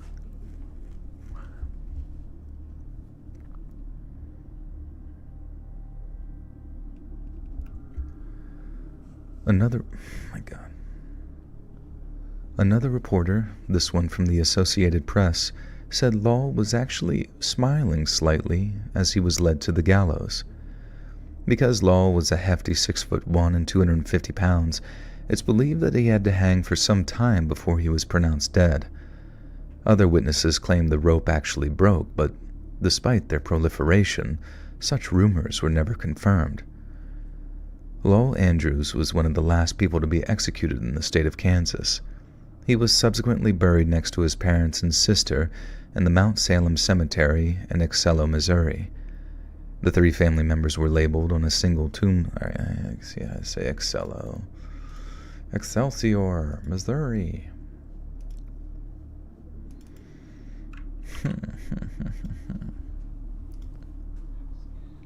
Excello.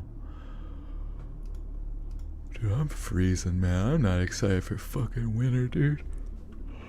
I'm too sick.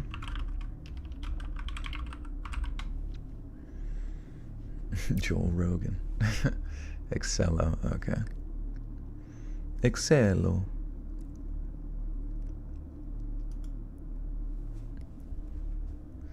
Griffin Hines, you should love yourself.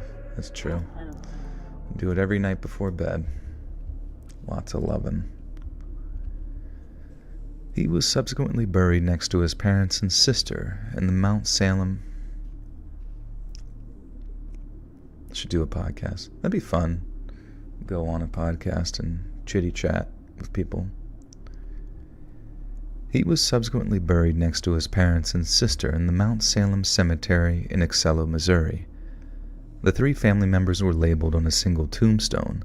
Lau's separate tombstone lies parallel and is engraved with a single word: son. Prior to his execution, Lau was detained at the Lansing Correctional Facility, the very same place as the murders of the Clutter family were being held, Richard Hickok and Perry Smith.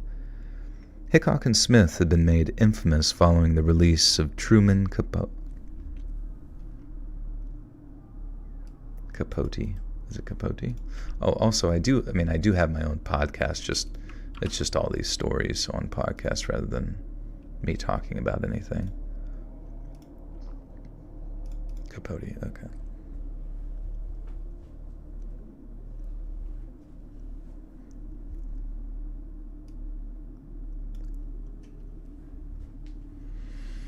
Truman Capote. All right. On his tombstone it said he was just a chill guy. With like the meme, like the Arthur art. Who is that chill guy art of? What if we find out that it's haunted? It's actually a cursed image. To be honest with you, I could see myself being like hunted by this chill guy. I look behind me and I just see him sitting there with his big old Brian Griffin nose and hands in his pockets.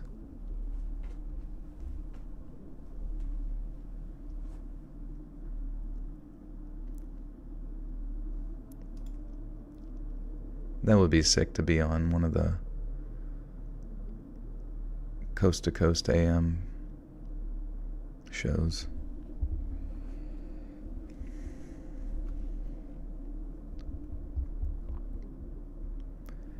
Hickok and Smith had been made infamous following the release of Truman Capote's book, In Cold Blood, with the former once being asked what he thought of Lowell Andrews following numerous.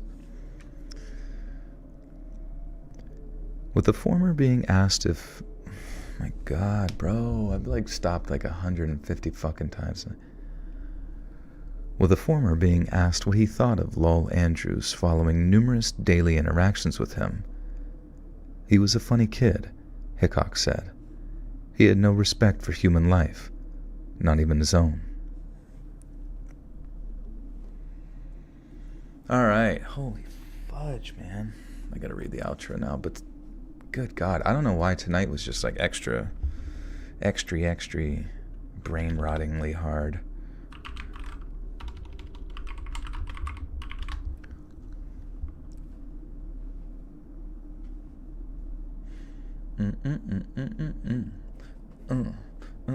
One of your first true crime books ever in history.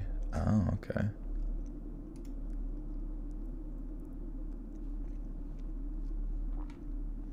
I normally get on like a nice like rhythm, and somebody to the point that someone can comment like, "Oh, he's found his groove, the Emperor's new groove." This time I found the Emperor's new cum sock because I could not fucking do anything. The Emperor's new fentanyl pen. Amy with a 2, you're awesome. Joel, you're awesome, Amy. Thank you so much. Let's read this outro. You guys can think of something funny for me to say at the end. Emperor's new poo. Joel Jolson. Hey friends, thanks for listening. Click that notification bell to be alerted of all future narrations. I release new videos every Monday and Thursday at 9 p.m. EST, and there are super fun live streams every Sunday and Wednesday night. If you got a story, be sure to submit them to my email at letsreadsubmissions@gmail.com, and maybe even hear your story featured on the next video.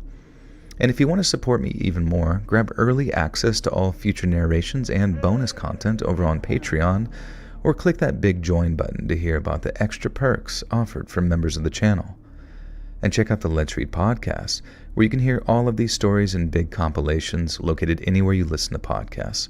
All links in the description below. Thanks so much, friends. And remember, David, dude, thank you for the $2. Thank you, Joel. You do amazing work. Thank you, Davey. Appreciate you.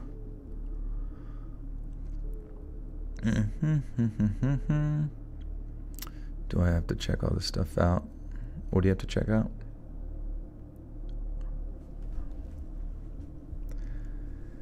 Thanks so much, friends.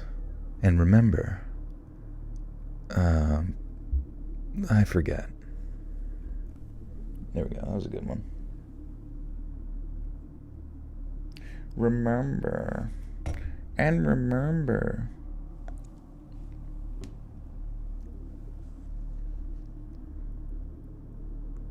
You missed the stream. Yeah, I'm sorry, dude. Yeah, maybe I shouldn't start so early because it didn't really get up to like the typical amount. Every time that kind of stuff happens in the back of my head, I'm like, YouTube's gonna kill me. They're sending a hitman specifically to my channel. They're going to blow it up. They're going to put something in my mailbox. I just know it. Vancord with the 2-6. Get that chip, Joe. I love you. Guys, we'll do a team chip getting day. I'll be promoting pre-sales. Actually, I'm going to do a competing brain chip to go against the Neuralink. It's definitely going to have magnesium in it that like squirts into your cerebellum right before bed. And other than that, it's going to, like, you won't even need porn websites. It's all going to be right there. You just like think in your head again. Like the good old days. Back when people needed imagination. All right. I love you guys. Oh yeah, I do need to figure out what the deal with the plushie is. The one sad thing is that the company I was working with, not the company itself, but the one, it doesn't even fucking matter. But I'll be back streaming, I think, this Wednesday, the day before Thanksgiving. We'll probably try to do a normal time that time. And yeah. But love you, appreciate you guys. Follow me on Instagram. You'll get notifications on there when I go live from now on in my story. That's what I'm going to do, just so in case anybody misses it, they'll get the notification. Otherwise, this will be out on Patreon first thing. It's only $1 a month over there. And then on YouTube, same time, same place, Monday and Thursday, 9 p.m. EST. Check out the podcast, Let's Read Podcast. Otherwise, I will see you guys in the flippy floppy. Have a great night. And I'll see you again soon. Bye-bye.